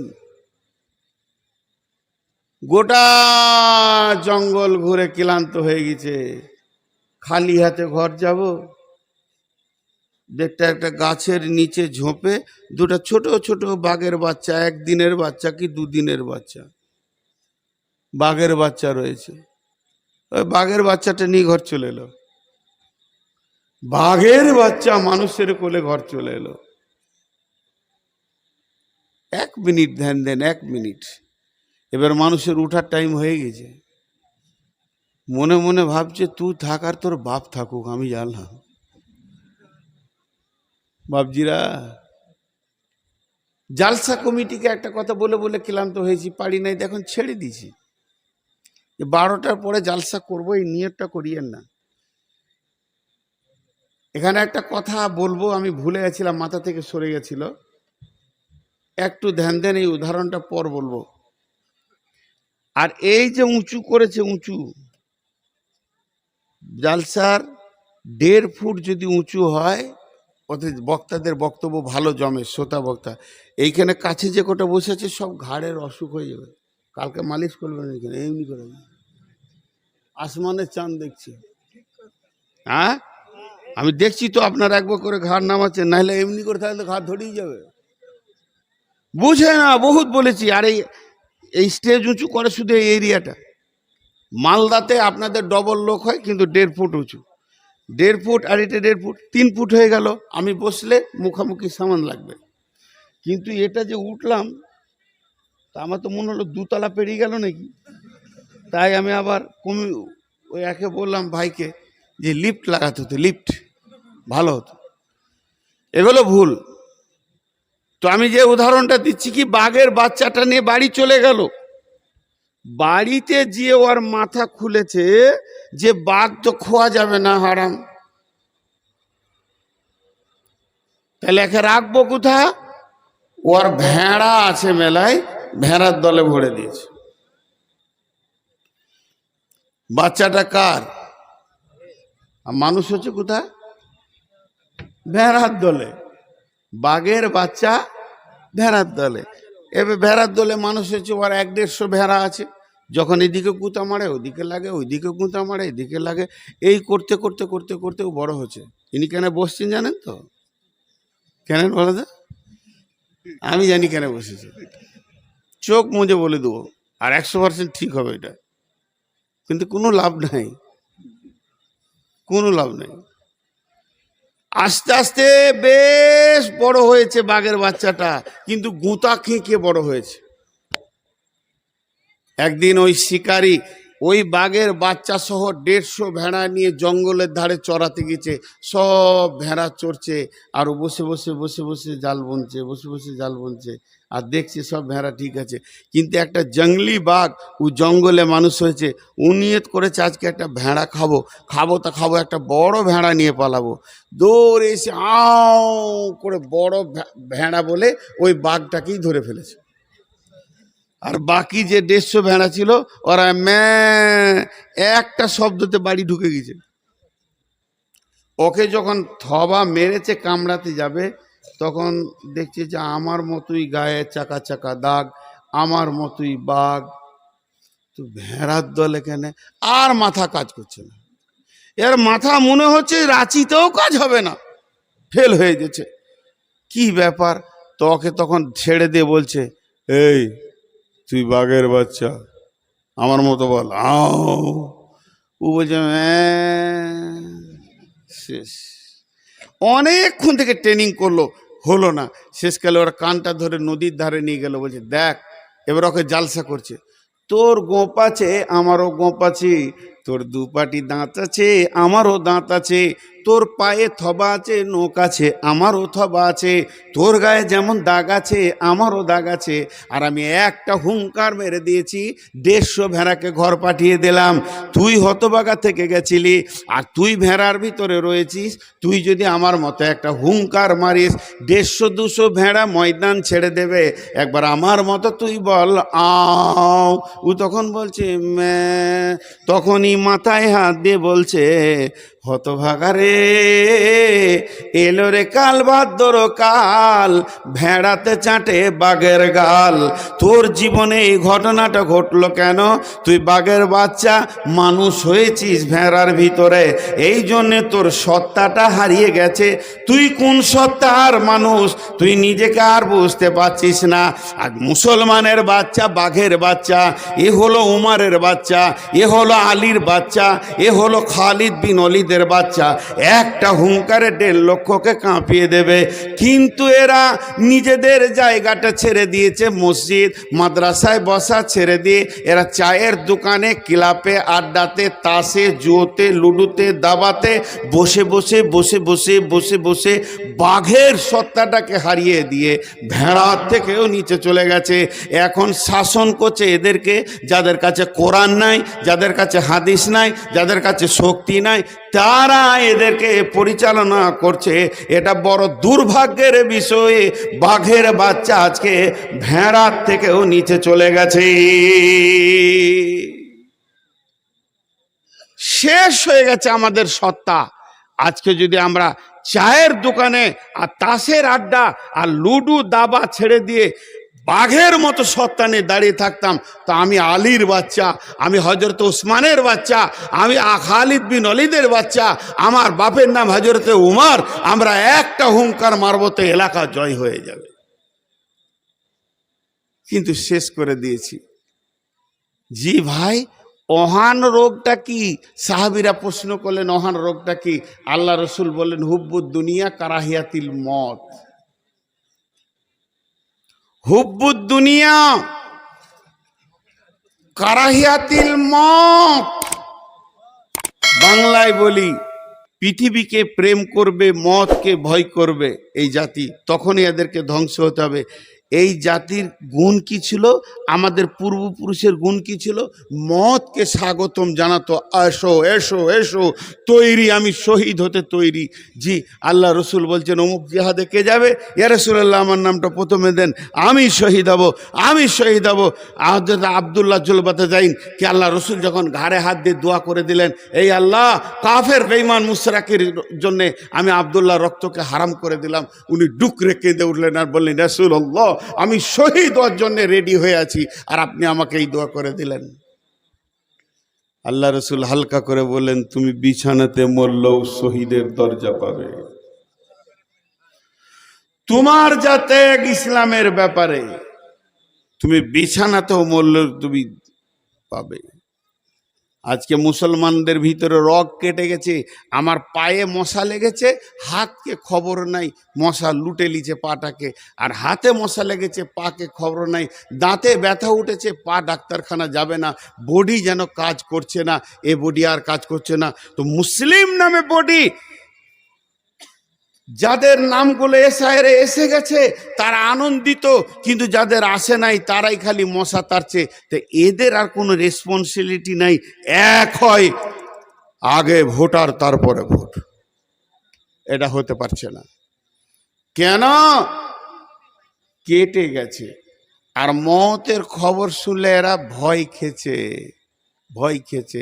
জিহাদ কাছে এলে সাহাবীরা মনে করতো যে আর 2 দিন পরে ঈদ, ঈদ, আমি জান্নাতে যাব, আল্লাহর মুলাকাত করব। আর আমাদেরকে জিহাদকে ভয় লাগছে। কেন ভাই? একটা উদাহরণ দিচ্ছি, এই মা বোনদেরকে দিয়ে উদাহরণটা দিচ্ছি। আজ থেকে 30-40 বছর আগে মা বোনেরা 4টা, 5টা, 6টা, 7টা, 8টা, 10টা ছেলের মা হয়েছে। আবার শুধু তাই নয়, ভোরবেলায় প্রসব যন্ত্রণা উঠেছে, বাচ্চা হয় না হয় না, দিন গেল, দিন গিয়ে রাত গেল, রাত গিয়ে পরের দিন গেল, তারপরে দুপুরবেলায় বাচ্চা হলো, 1.5 দিন পর সমস্ত প্রসব যন্ত্রণাকে গ্রহণ করেছে।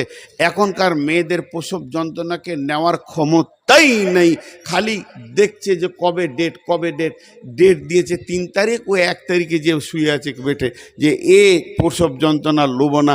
আজকে মানুষের মানসিকতা জিহাদ থেকে সরে থাকার মতো ওই রকম হয়ে গেছে। এদের স্ট্রেংথ নাই ইমানের উপরে দাঁড়িয়ে জিহাদকে গ্রহণ করব, সারা বিশ্ব জেনে নিয়েছে। এবার বলেন, এতক্ষণ যা বললাম সবটার নাম হলো সমস্যা। এতক্ষণ যা বললাম 5 মিনিট 10 মিনিটের নাম হলো সমস্যা। আমি এতক্ষণ যা আপনাদের সামনে বক্তব্য রাখলাম, বক্তব্যটা এখন যদি ছেড়ে দিয়ে নাম হবে সমস্যা। এবার সমাধানের কথা বলছি। বিসমিল্লাহির রহমানির রহিম। ওয়াদাল্লাহুল্লাযীনা আমানু মিনকুম ওয়া আমিলুস সলিহাতি লা ইস্তাখলিফান্নাহুম ফিল আরদি কামা ইস্তাখলাফাল্লাযীনা মিন ক্বাবলিকুম। আমি ওয়াদা করেছি আপনাদের এই জালসায় আসবো। আমার আল্লাহ যদি আমাকে আসার তৌফিক না দিত আসতে পারতাম না। ইনি ওয়াদা করছেন কাল সকালে কলকাতা যাবে, আল্লাহ যদি তৌফিক না দিতে যেতে পারবে না। কমিটি ওয়াদা করছে কাল সকালে আপনাদেরকে নিয়ে আনন্দ করবে, আল্লাহ যদি তৌফিক না দেয় তা পারবে না। কিন্তু আল্লাহ যদি ওয়াদা করে তৌফিক চাইতে হবে? কথা বলেন। আল্লাহ যদি ওয়াদা করে নূর মোহাম্মদ তোকে কাল সকালে মারবো 8টায়, তা কারো কাছে ক্ষমতা চাইতে হবে? আল্লাহর ওয়াদা সত্য না মিথ্যা? সবাই একবার বলবেন না, 1-2 জন বলবেন আল্লাহর ওয়াদা সত্য না মিথ্যা? এবার আল্লাহ ওয়াদা করছেন কোরআন শরীফে সূরা নূরে 55 নম্বর আয়াত কি বলছে দেখেন। ওয়াদাল্লাহুল্লাযীনা মিনকুম ওয়াদাল্লাহুল্লাযীনা আমানু মিনকুম ওয়া আমিলুস সলিহাতি। আল্লাহ ওয়াদা করছেন হে ইমানদাররা, আমি আল্লাহ তোমাদের সঙ্গে ওয়াদা করছি। কি ওয়াদা করছি? তোমরা খালি আমাকে বলো ইন মিনকুম ওয়া আমিলুস সলিহাতি, তোমরা ভালো আমলে খালি ঢুকে যাও। ভোটার লিস্ট দেখতে যেতে হবে না, বিএলওর কাছে যেতে হবে না, তোমাকে যেতে হবে না উকিলের কাছে, দ্বারস্থ হতে হবে না কোর্টের কাছে। তুমি এক কাজ করো, সমস্ত মুসলমান মসজিদে ঢুকে যাও। হাইয়া আলাস সালাহ, নামাজে এসো। হাইয়া আলাল ফালাহ, সমাধান লিবে তো এখানে এসো, মসজিদে ঢুকে যাও। আল্লাহ কি বলছেন কি করব? লা ইস্তাখলিফান্নাকুম ফিল আরদি কামা ইস্তাখলাফাল্লাযীনা মিন ক্বাবলিকুম, যেমন তোমাদের পূর্বপুরুষদেরকে অর্থাৎ সাহাবীদেরকে যেদিকে হেঁটেছে সেই দিকে বিজয়ী দিয়েছি, আজকে তোমাদেরকেও আমি এই ভারতের মাটিতে বিজয়ী দেখাবো। তোমরা এ দেশ শাসন করবে, তোমাদের কাছ থেকে কেউ কেড়ে নিতে পারবে না। তোমরাই শাসন করবে, দেশ তোমাদের অধীনস্থে চলে আসবে, শুধু আমি যেটা বলছি ওইটা করো। কিন্তু আমরা করতে রাজি নই, আমল করব না, আমল করব না। মাফ করবেন একটা কথা বলছি, ক্ষমা করবেন একটা কথা বলছি, মাফ করবেন একটা কথা বলছি, ক্ষমা করবেন একটা কথা বলছি, আবার 3বার মাফ চাইছি একটা কথা বলছি, ক্ষমা করবেন একটা কথা বলছি। যত নেতৃস্থানের আপার লেভেলের লোক বসে আছে তারা কেন আজকে চুপ? বলেন, আজ কেন চুপ?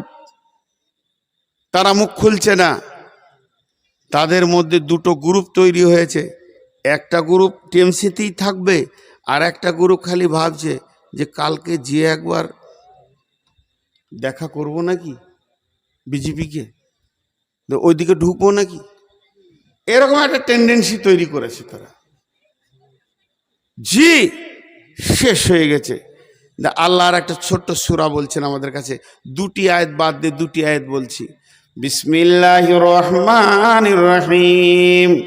ফালিয়াবুদু রব্ব হাযাল বাইত, ফালিয়াবুদু রব্ব হাযাল বাইত আল্লাযী আত'আমাহুম মিন জু'ইন ওয়া আমানাহুম মিন খাওফ।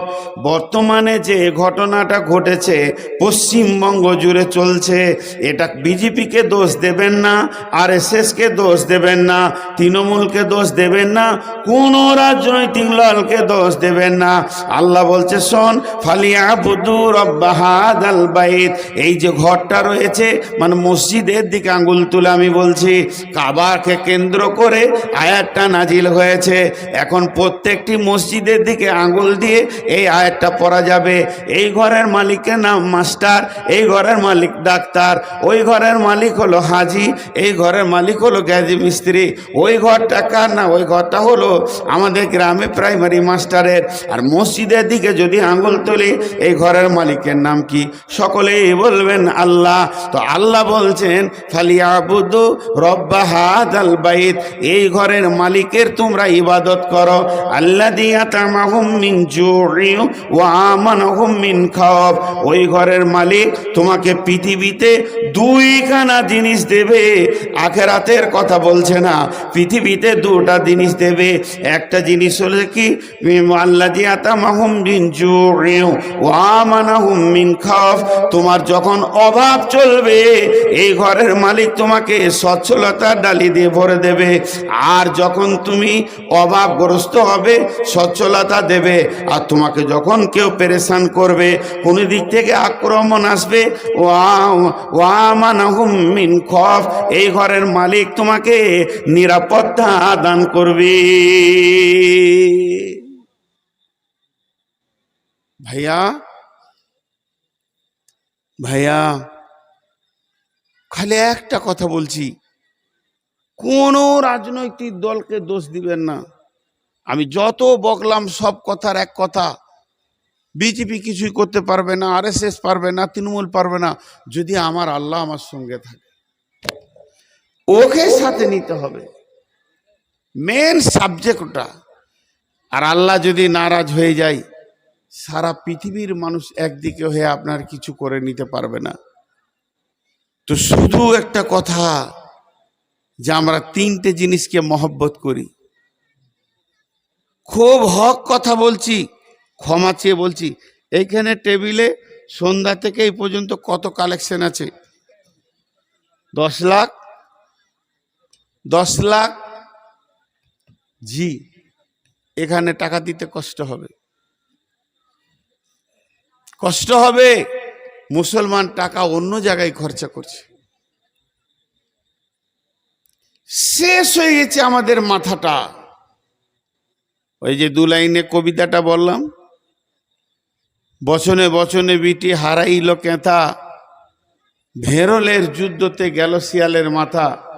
মা বিটিতে ঝগড়া করে বটি পড়ল নাকে, তিনজনার মধ্যে দোষ দিব কাকে? হায় রে মুসলমান, আমরা শেষ হয়ে গেছি। আল্লাহ তাবারাক ওয়া তাআলা বলছেন, বিসমিল্লাহির রহমানির রহিম, ইয়া আইয়ুহাল্লাযীনা আমানু হাল আদুল্লুকুম আলা তিজারাতিন তুনজিকুম মিন আযাবিন আলীম, তুমিনুনা বিল্লাহি ওয়া রাসূলিহি ওয়া তুজাহিদুনা ফি সাবিলিল্লাহি বিআমওয়ালিকুম ওয়া আনফুসিকুম, যালিকুম খায়রুল লাকুম ইন কুনতুম তা'লামুন। জি,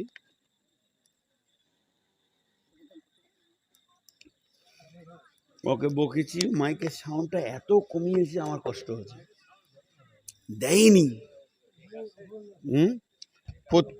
না, প্রথমবারে খুব জোরে দিলে বকে দিলাম, এখন আমার কষ্ট হচ্ছে, ঘেমে গেলাম আর কি, খুব মুশকিল, অনেক কমিয়েছে।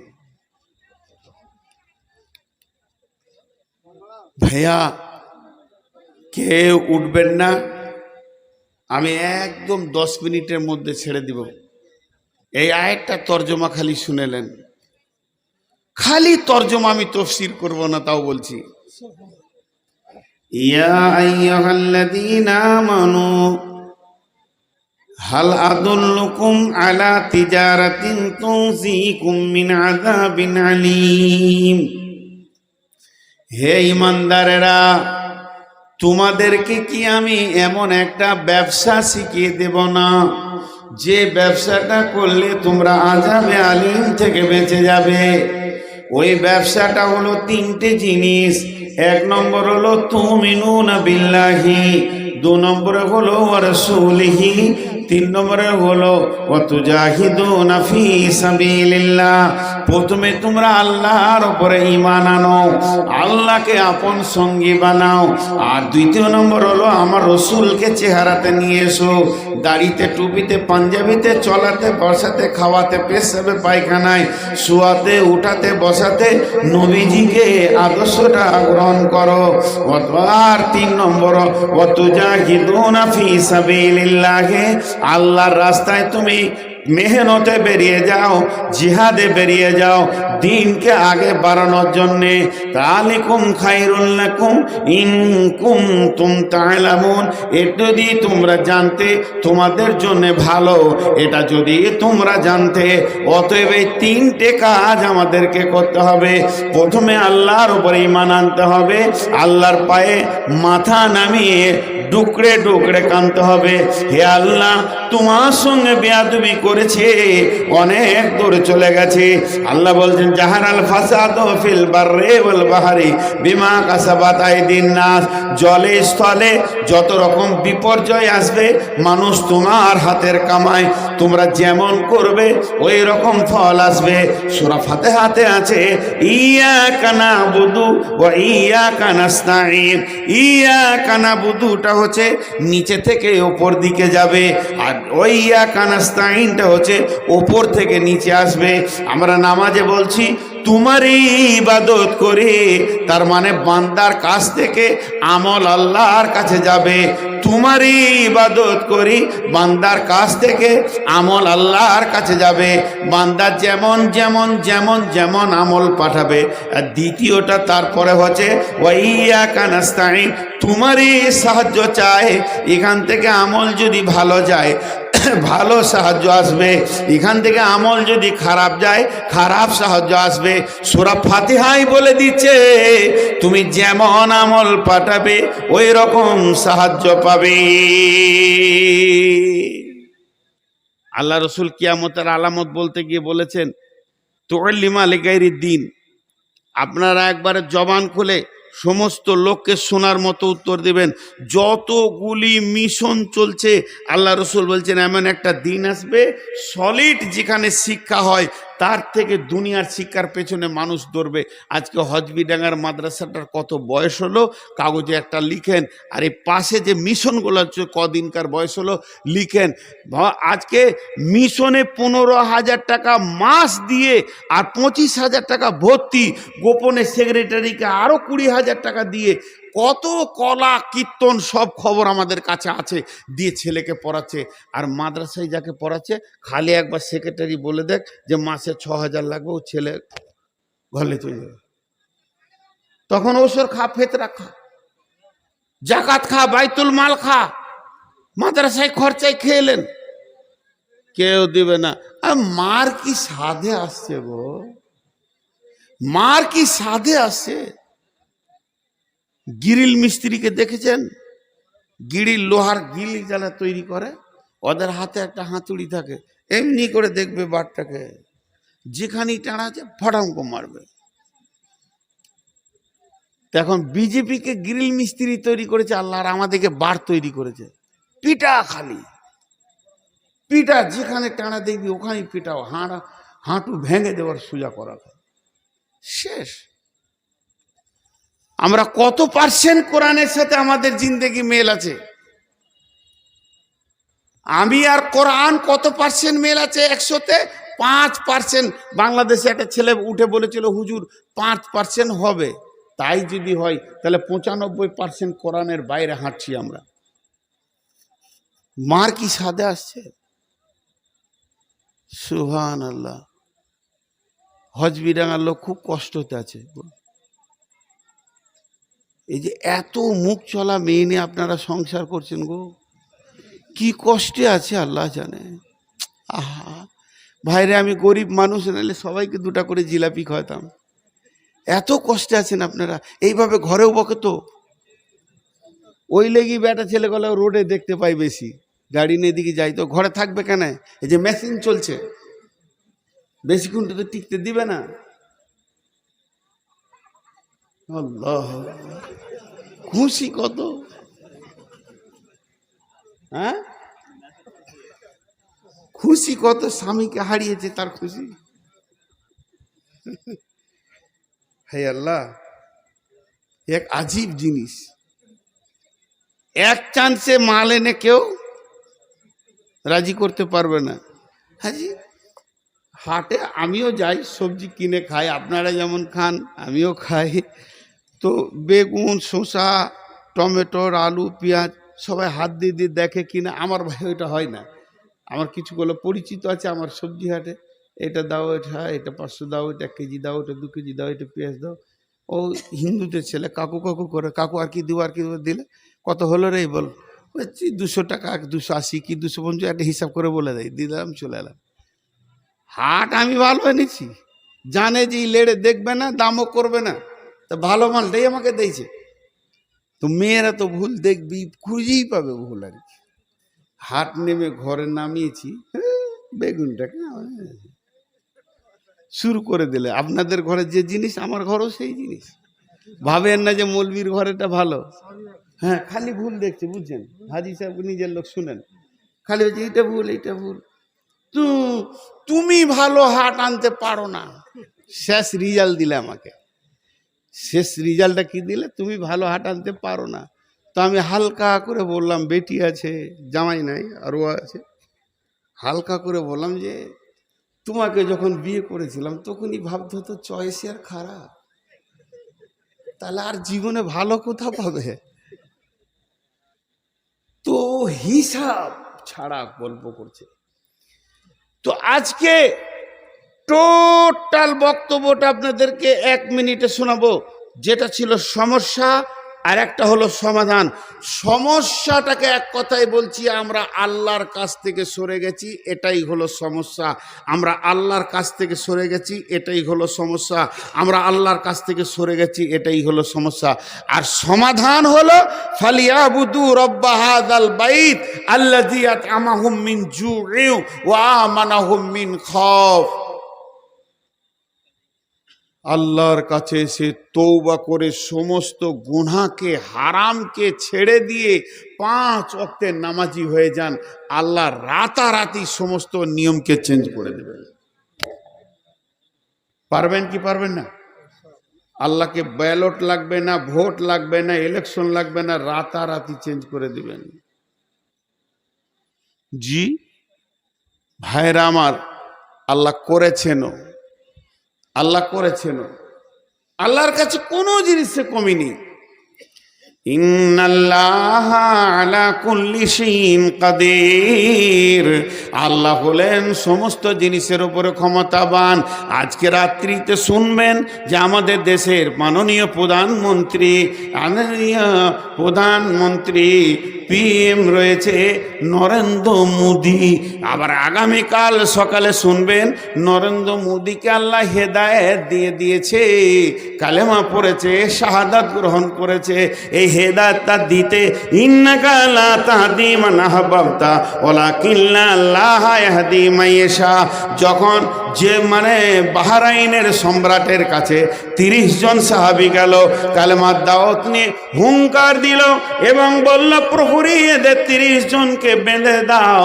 একবার রশি দিয়ে বেঁধে দেওয়া হলো, গলাতে বেরি, পায়ে বেরি, আর শেকল দিয়ে টেনে দিল। আর বাহরাইনের বাদশা সঙ্গে সঙ্গে ফয়সালা টেনে দিল, যাও আগামীকাল সূর্য অস্তের পরে পরই তোমাদেরকে কতল করে ফেলে দেওয়া হবে। আর এই কথাটা যখনই ঘোষণা করলো, 30 জন সাহাবী গেছিলেন, আর 30 জনের মধ্যে হেড ছিল হযরতে সাঈদ রাদিয়াল্লাহু তাআলা আনহু। একবার বসলেন আর একবার উঠলেন, আর যখনই বসে উঠেছে সাঈদকে জিজ্ঞাসা করছে, সাঈদ তুমি কেন বাহরাইনে এসেছো বলো। সাঈদ বলল, আমি কিছু বলবো না, আমার বলার অধিকার নাই। আমাদের যিনি প্রধান মিনিস্টার রয়েছে, যিনি আমাদের আদর্শ রয়েছেন। নবী মুহাম্মদ সাল্লাল্লাহু আলাইহি সাল্লাম আপনাকে একটা চিঠি দিয়েছেন, এই চিঠিটা দিতে আমি এসেছি, আমার সঙ্গে 30 জন এসেছে। চিঠিটা বাহরাইনের সম্রাট ইবনে সারওয়ারের হাতে ধরিয়ে দিল। ইবনে সারওয়ার চিঠিটা পড়ার পর মেঘের মতো গর্জন, এত বড় সাহস, এত আস্পর্ধা, সে মক্কার মাটিতে মেষ চড়ায়, সে মক্কার মাটিতে ছাগল চড়ায়, আর আমার মতো বাদশাকে বলে নাকি তাকে নবী বলে মেনে নিতে হবে। এর রাগ সহ্য করতে পারলো না। 30 জনকে বেঁধে দাও, বেঁধে দেওয়া হলো, শেকল বেরি লাগিয়ে দেওয়া হলো, মহারানা লেখা হলো, পরানা লেখা হলো, আগামীকাল সূর্য অস্তের পরে পরেই কতল হয়ে যাবে। এবার সাঈদ একবার উঠেছে, বসেছে। এমন সময় সাঈদকে বলছে, তোমাকে চিনা চিনা লাগছে। তখন সাঈদ বলে দিলেন, বাদশাহ নামদার শুনেলেন, আপনি আমাকে চিনবেন, আমার বাড়ি হলো তায়েফ, আমার নাম সাঈদ, আমি বিশ্ব নবীর একটা শিষ্য, আমি সাঈদ আপনাকে চিনি। কেন? আপনি একদিন তায়েফে আসতে আসতে ওই রাস্তাতে ঘোড়ার ওপর থেকে উবুর হয়ে পড়ে গেছিলেন। কেন পড়েছিলেন আমি জানি না, আপনার ঘোড়া আর আপনি পড়ে গেছিলেন। আমি তখন দৌড়ে পানি এনে আপনাকে দিয়েছিলাম, আপনার ঘোড়াকে দিয়েছিলাম, সান্ত্বনা দিয়ে পাঠিয়েছিলাম। তখন বাদশা বলছে, হ্যাঁ তুমি আমার উপকার করেছো, তাহলে তোমার আমি একটা উপকার করব, বলো তুমি কি চাও। তবে মৃত্যুদণ্ডের আদেশ দিয়েছি, এইটাই খালি রদ হবে না, তোমার মনের বাসনা তুমি বলতে পারো, আমি পূরণ করব। তখন সাঈদ বলল, আমি একটু চাই, আমি যখন এসেছি এদিকে বেরিয়ে রসুলের চিঠি নিয়ে, তখন আমার মা পেছন থেকে ডেকে বলেছিল, বেটা সাঈদ একবার বাড়ি ফিরে আয়, তোর পুত্র সন্তান হয়েছে, তুই একবার দেখে যা। কারণ আমার বিবি ডেলিভারি প্রসব যন্ত্রণায় ছিল, ওই অবস্থায় বেরিয়ে এসেছি, আমি আর সন্তানটা দেখতে যাইনি। কতল তো আপনি করে দেবেন, আমাকে একবার যদি ছেড়ে দিতেন আমি বাড়ি থেকে ফিরে আসতাম। সঙ্গে সঙ্গে বাদশা বলল, কে পাগল আছে যে বোতলের আসামিকে ছেড়ে দেবে? এটা কোনো দিন হবে না। তবে তোমার পরিবর্তে কাউকে যদি জামিন দিতে পারো তো দেখো। যখনই এ কথা বলা, ওই ভিড়ের ভিতরে ইসহাক নামে একটা আসহাবী ছিলেন, দৌড়ে এসে বললেন, সাঈদকে খুলে দেন, আমাকে বেঁধে নেন। সাঈদকে খুলে দেওয়া হলো, ওকে বেঁধে নেওয়া হলো। সূর্য ডুবতে আর বাকি নাই, ছোট হয়ে লাল হয়ে গেছে, এবার আস্তে আস্তে আস্তে আস্তে ডুবে যাচ্ছে। এমন সময় জাল্লাদ এলো, ইসহাককেই প্রথমে নিয়েছে, নিয়ে বলছে, তুমি দাঁড়িয়ে যাও। জাল্লাদ হুঙ্কার মারছে, ইসহাক ইসহাক ইসহাক, তুমি কে বড় ভুল করেছো, একটা মৃত্যুদণ্ডের আসামি কোনোদিন ফিরে আসতে পারে না, তুমি মত জামিনে কেন সই দিলে ভাই? এর মতো বোকামি তো আর দেখা যায় না। দরবারে যত লোক আছে বলা বলি করছে, ভাই বসা ইসহাক কত বোকামি করেছে, একজনের জানের জামিন হয়ে গেছে। এমন সময় লাল রঙে রাঙা হয়ে গেছে মেঘ, সূর্য বসিতে পাটে, খোলাই ফিরেছে বেহগে, নৌকা লাগিয়েছে ঘাটে। এমন সময় একটা দ্রুত ঘোড়া বালি উড়িয়ে চলে আসছে, কুঁড়ের দাপটে যেন আগুনের ফুলকি ছড়ছে। ধরে এসে ঘোড়া থেকে ঝাঁপ মেরে ইসহাককে টেনে সরিয়ে দিয়ে গর্দনটা পেতে দিয়ে বলছে, জাল্লাদ তুমি দেখো, সাঈদের ওয়াদা এখনো ঠিক আছে, সূর্য ডুবতে এখনো সিকিখানি বাকি আছে। ইসহাককে বলল, বন্ধু দুনিয়া থেকে চলে গেলাম, কিন্তু তোমার উপকার আমি আর করতে পারলাম না, তোমার কাছে ঋণী থেকে গেলাম, তুমি আমাকে মাফ করে দাও। এদিকে সাঈদকে দেখে জাল্লাদের কপালে তাত্তরণী কাঁপুনি উঠে গেছে, হাত থেকে পড়ে গেল তালোয়ার। আর ইবনে সারওয়ারকে বলছে, ইবনে সারওয়ার, আর আমি সাঈদকে কাটতে পারবো না। এত বড় আদর্শ যাদের, এত সত্য কথা যারা বলে, যারা ওয়াদাকে ঠিক রাখে, এই রকম ব্যক্তিকে আমি আর কাটতে পারবো না। ইবনে সারওয়ার সিংহাসনে বসেছিল, বাদশা লাফ মেরে দিয়ে দৌড়ে এসে বলল, সাঈদ তুমি কেন ফিরে আসিলে কথা জানিতে চাই। ইসহাক তুমি কেন মহৎ জামিনে সই দিলে ভাই? তুমি কি বড় সাহসের কাজ করেছো, মহৎ জামিনে সই করেছো, তুমি বা কেন ফিরে আসিলে?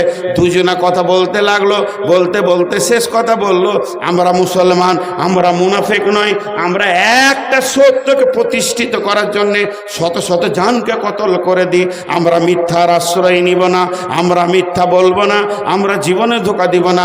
তারপরে শুনে নাও, আমাদের যিনি আদর্শ নবী মুহাম্মদ সাল্লাল্লাহু আলাইহি সাল্লাম, তিনি আমাদেরকে মিথ্যা কথা বলতে শেখায়নি, ধোঁকা প্রতারণা শেখায়নি। ইবনে সারোয়ার বলছে তোমাদের মাঝে এই দিন ইসলাম লোভী আছে রূপায়ণ, আহ কি সত্য হইতে চাইছে আমার মন। তুমি কি এত বড় দিন ইসলাম নিয়ে তোমরা যে আছো, ইসলাম যে এত ভালো আজকে বুঝতে পেরেছি, আমি এবার ইসলামকে কবুল করব। সাইদ তখন বলছে আমাদেরকে দেখে যদি পাগল হয়ে যান, আমরা তো হলাম জেরক্স কপি, ফটোকপি, আমরা তো অরিজিনাল নয়। আমরা যার কাছ থেকে শিখছি সেই অরিজিনালের নাম হলো নবী মুহাম্মদুর রাসূলুল্লাহ সাল্লাল্লাহু আলাইহি ওয়াসাল্লাম। সামনে শোনে ইবনে সারোয়ার বলছে চলো চলো চলো, আমাকে এক্ষুনি নিয়ে চলো, না হলে বিলম্ব হয়ে যাচ্ছে। আমি তার হাতে হাত দিয়ে কালেমা শাহাদাত গ্রহণ করব। আল্লাহর নবীর কাছে এসে ইবনে সারোয়ার বললেন আশহাদু আল্লা ইলাহা ইল্লাল্লাহু ওয়া আশহাদু আন্না মুহাম্মাদান আবদুহু ওয়া রাসূলুহু। একটা সাহাবীর আদর্শে একটা দেশ জয় হয়ে গেল, একটা বাদশা কালেমা চেঞ্জ করে নিল একটা আদর্শে। হে মুসলমান, আমরা আমাদের আসল ইসলামটাকে আর কাউকে দেখাতে পারিনি, অন্য জাতিকে। আমরা আমাদের আসল ইসলামটাকে আমাদের ব্যবহার দ্বারা অন্য জাতিকে দেখাতে পারিনি। লুচ্চা, লাফাঙ্গার, দাড়ি মারা, মিথ্যা কথা বলা, বেঈমান সব আমরা গ্রহণ করেছি, আর এগুলোই আমাদের হারাম। অন্য জাতিরা ভাবছে হয়তো মুসলমানদের মধ্যে এগুলো জায়েজ আছে, হয়তো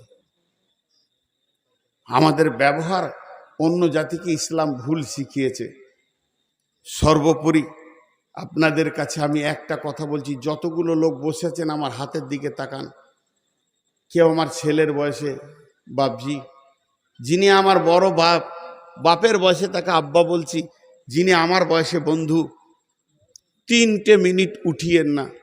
খালি আমি একটা কথা বলবো, এই 3টে মিনিটের ভিতরে, এটা আমি মুসাফির, আমার এটাও মুসাফির, আমার সাথেই ঘুরে। এই মুসাফির চাদরটাকে এখানে দিছি, আমি দোয়া করতে চলেছি বিশ্ব মুসলিমের জন্যে। প্রাণ খুলে আমিন বলবেন। আর যতজন বসে আছেন এই চাদরে হাতটা দিয়ে যাবেন। 1000, 500, 200, 100 এগুলো আমার আবদার। যদি না থাকে আপনি 1 টাকা দেবেন, সেটাও যদি না থাকে আপনি খালি হাতটা রেখে যাবেন। আর তারপরেও যদি এটা রেখে না যান, ওই দিকে পালিয়ে যান। তো উনি হাত তুলেন, ওনার সঙ্গে আমার কিছুক্ষণ কথা আছে যে কেন ও যাবে। সবারই কাছে আমি আবদার করেছি একটা 1000 টাকা দিবেন, এটা আমার আবদার। আমি আবদার করছি একটা 500 টাকা দিবেন, আর আবদার করছি না হলে একটা 200 টাকা, 100 টাকার নিচে নামছি না। আমি আপনাদের ছোট ভাই, বড় ভাই, আপনার বাপের তুল্য, না হয় আপনার বেটার তুল্য। এই টাকাটা আপনারা এই চাদরে দিয়ে যাবেন, ওইদিকে চলে যাবেন না। আল্লাহর কসম আমি বদদুয়া দিছি না, আমার হক নাই বদদুয়া দেওয়ার। আপনারা এমন কোনো আমার অন্যায় করেননি যে বদদুয়া দেবো। কিন্তু একটা কথা আল্লাহকে বলবো, আল্লাহ আমি ডাকছি কোন দিকে? এই ভাইয়ের দিকে ডাকিনি, আমি আমার দিকে ডাকিনি, এনাদের দিকে ডাকিনি। এদিকে তাকিয়ে দেখেন এইটার উপরে মহব্বত আছে কিনা দেখেন, এইটার দিকে ডাকছি, এটার দিকে ডাকছি। শুধু এইটাকে ছেড়েছি বলি এত লাঞ্ছিত, আবার ওটাকে জড়িয়ে ধরি, ওইটাই আমাদের পথ। সব সমস্যার সমাধান হয়ে যাবে। আমি আপনাদের কাছে এই চাদরটা দিচ্ছি, এইখানে ধরবে একটা ছেলে, সকলে আসবেন, জোরে বলেন ইনশাআল্লাহ। ওই পেছনকার ওলারা আরো জোরে বলেন ইনশাআল্লাহ। কিন্তু ওদিকে যাবেন না তো, ওইদিকে পালাবেন না তো, কথা বলে না। যদি পালান তা মুসা নবীর কম 6 মাস রাস্তা খুঁজে পাইনি, সকাল হয় খালি দেখো ওইখানে। এটা মেয়েদের দিকে পাঠিয়ে দেন। সকাল হয়ে দেখো ওইখানেই আছে। এমন দোয়া দিব যে আল্লাহ ওকে সারা রাত হাঁটাও, আর শিয়ালে যেন মাঝে মাঝে খ্যাক খ্যাক করে তাড়ে, আর সূর্য উঠলে যেন প্যান্ডেলের নিচেই থাকে। জি ভাই, সবাই আসবেন, আমি আল্লাহর উপরে ভরসা রাখি যে সবাই আসবে। বসো, আমি দোয়া দিচ্ছি, আপনারা জোরে জোরে আমিন বলবেন। বসো বলেছি।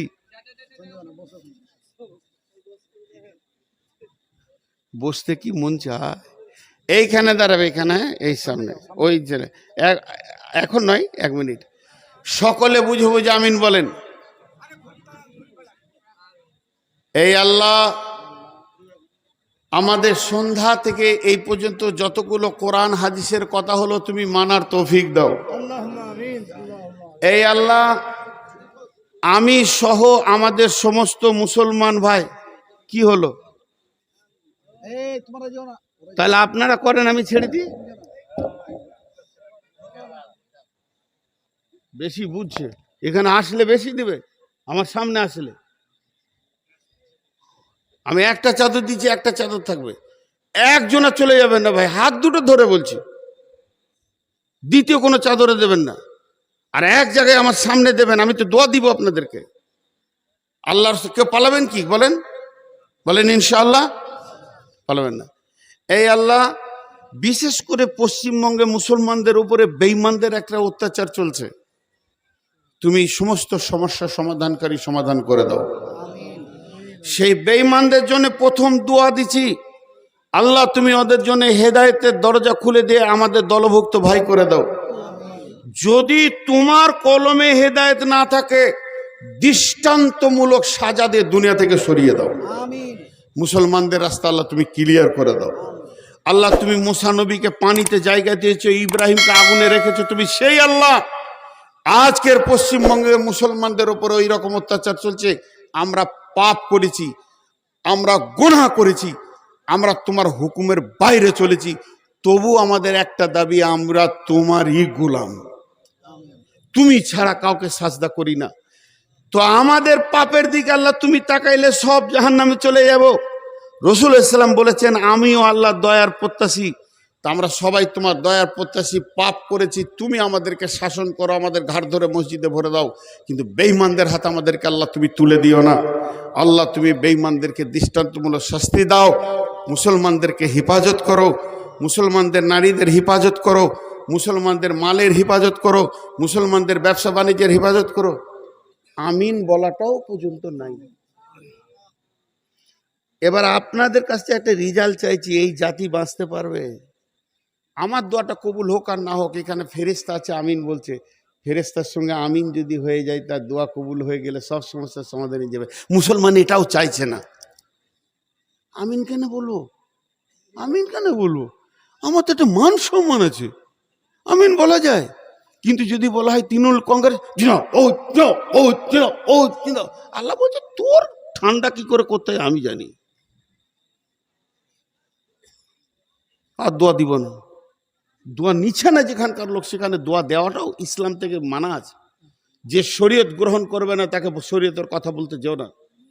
জি, এত সমস্যার একটা দোয়া, আমি মুসাফির, আমি বেঈমান, আমি বদমাস, আমি মুনাফিক, আমার সমস্ত রকম গুনাহ আছে, কিন্তু মুসাফিরের দোয়া কবুল হবে। আর এখানে আকো ফেরেশতা আছে, এখানে কত মাসুম বাচ্চা রয়েছে, এখানে মাদ্রাসার তালবিন রয়েছে, আলেম ওলামা মুরব্বী রয়েছে, সাদা দাড়ি দোয়া আল্লাহ কবুল করেন সেও রয়েছে। ভাই যদি কবুল হয় সমাধান হবে, কিন্তু আমিনটাও বলার মতো ক্ষমতা নেই। বলেন জাতিটা কোন জায়গায় চলে গেছে? রিজাল্ট দেখেন, রিজাল্ট। হে আল্লাহ, তুমি আমাদের হয়ে যাও, আমাদেরকে তোমার আপনজন বানাও। আমাদের যতজন কবরে চলে গেছে কালেমার সঙ্গে নিয়ে, আল্লাহ তাদেরকে মাফ করো, তাদের কবরগুলোকে নূরে মানওয়ার করো। আমরা যারা জীবিত আছি আল্লাহ আমাদের রাস্তা ক্লিয়ার করে দাও। যে বেঈমান আমাদের সামনে দাঁড়িয়েছে তাদেরকে আল্লাহ তুমি দৃষ্টান্তমূলক শাস্তি দাও। এই আল্লাহ, এই আল্লাহ, এখন রাত্রি 12টা ক্রস হয়ে গেছে, এটা ভাইটাল টাইম। মাবুদ, পাপ করেছি মাফ করো, তবু আল্লাহ আমাদের রাস্তাকে ক্লিয়ার করো। যারা আমাদেরকে এত কষ্ট দিচ্ছে আল্লাহ তাদের সেই নীল নকশার জালগুলোকে কেটে তছনছ করে দাও। হে আল্লাহ, এই মাদ্রাসায় সন্ধ্যা থেকে পর্যন্ত যারা 1 টাকা থেকে নিয়ে দিয়েছে, বা জালসার সূচনা থেকে 1 টাকা 2 টাকা যাই দিয়েছে, আর এর পরে যারা দিবে, সমস্ত দোয়া তুমি কবুল করে নাও, দানকে কবুল করে নাও। সকলে বলেন সুবহানাকা আল্লাহুম্মা ওয়া বিহামদিকা ওয়া আশহাদু আল্লা ইলাহা ইল্লা আনতা আস্তাগফিরুকা ওয়া আতুবু ইলাইকা। সকলে আসবেন, একজনও বাদ যাবেন না।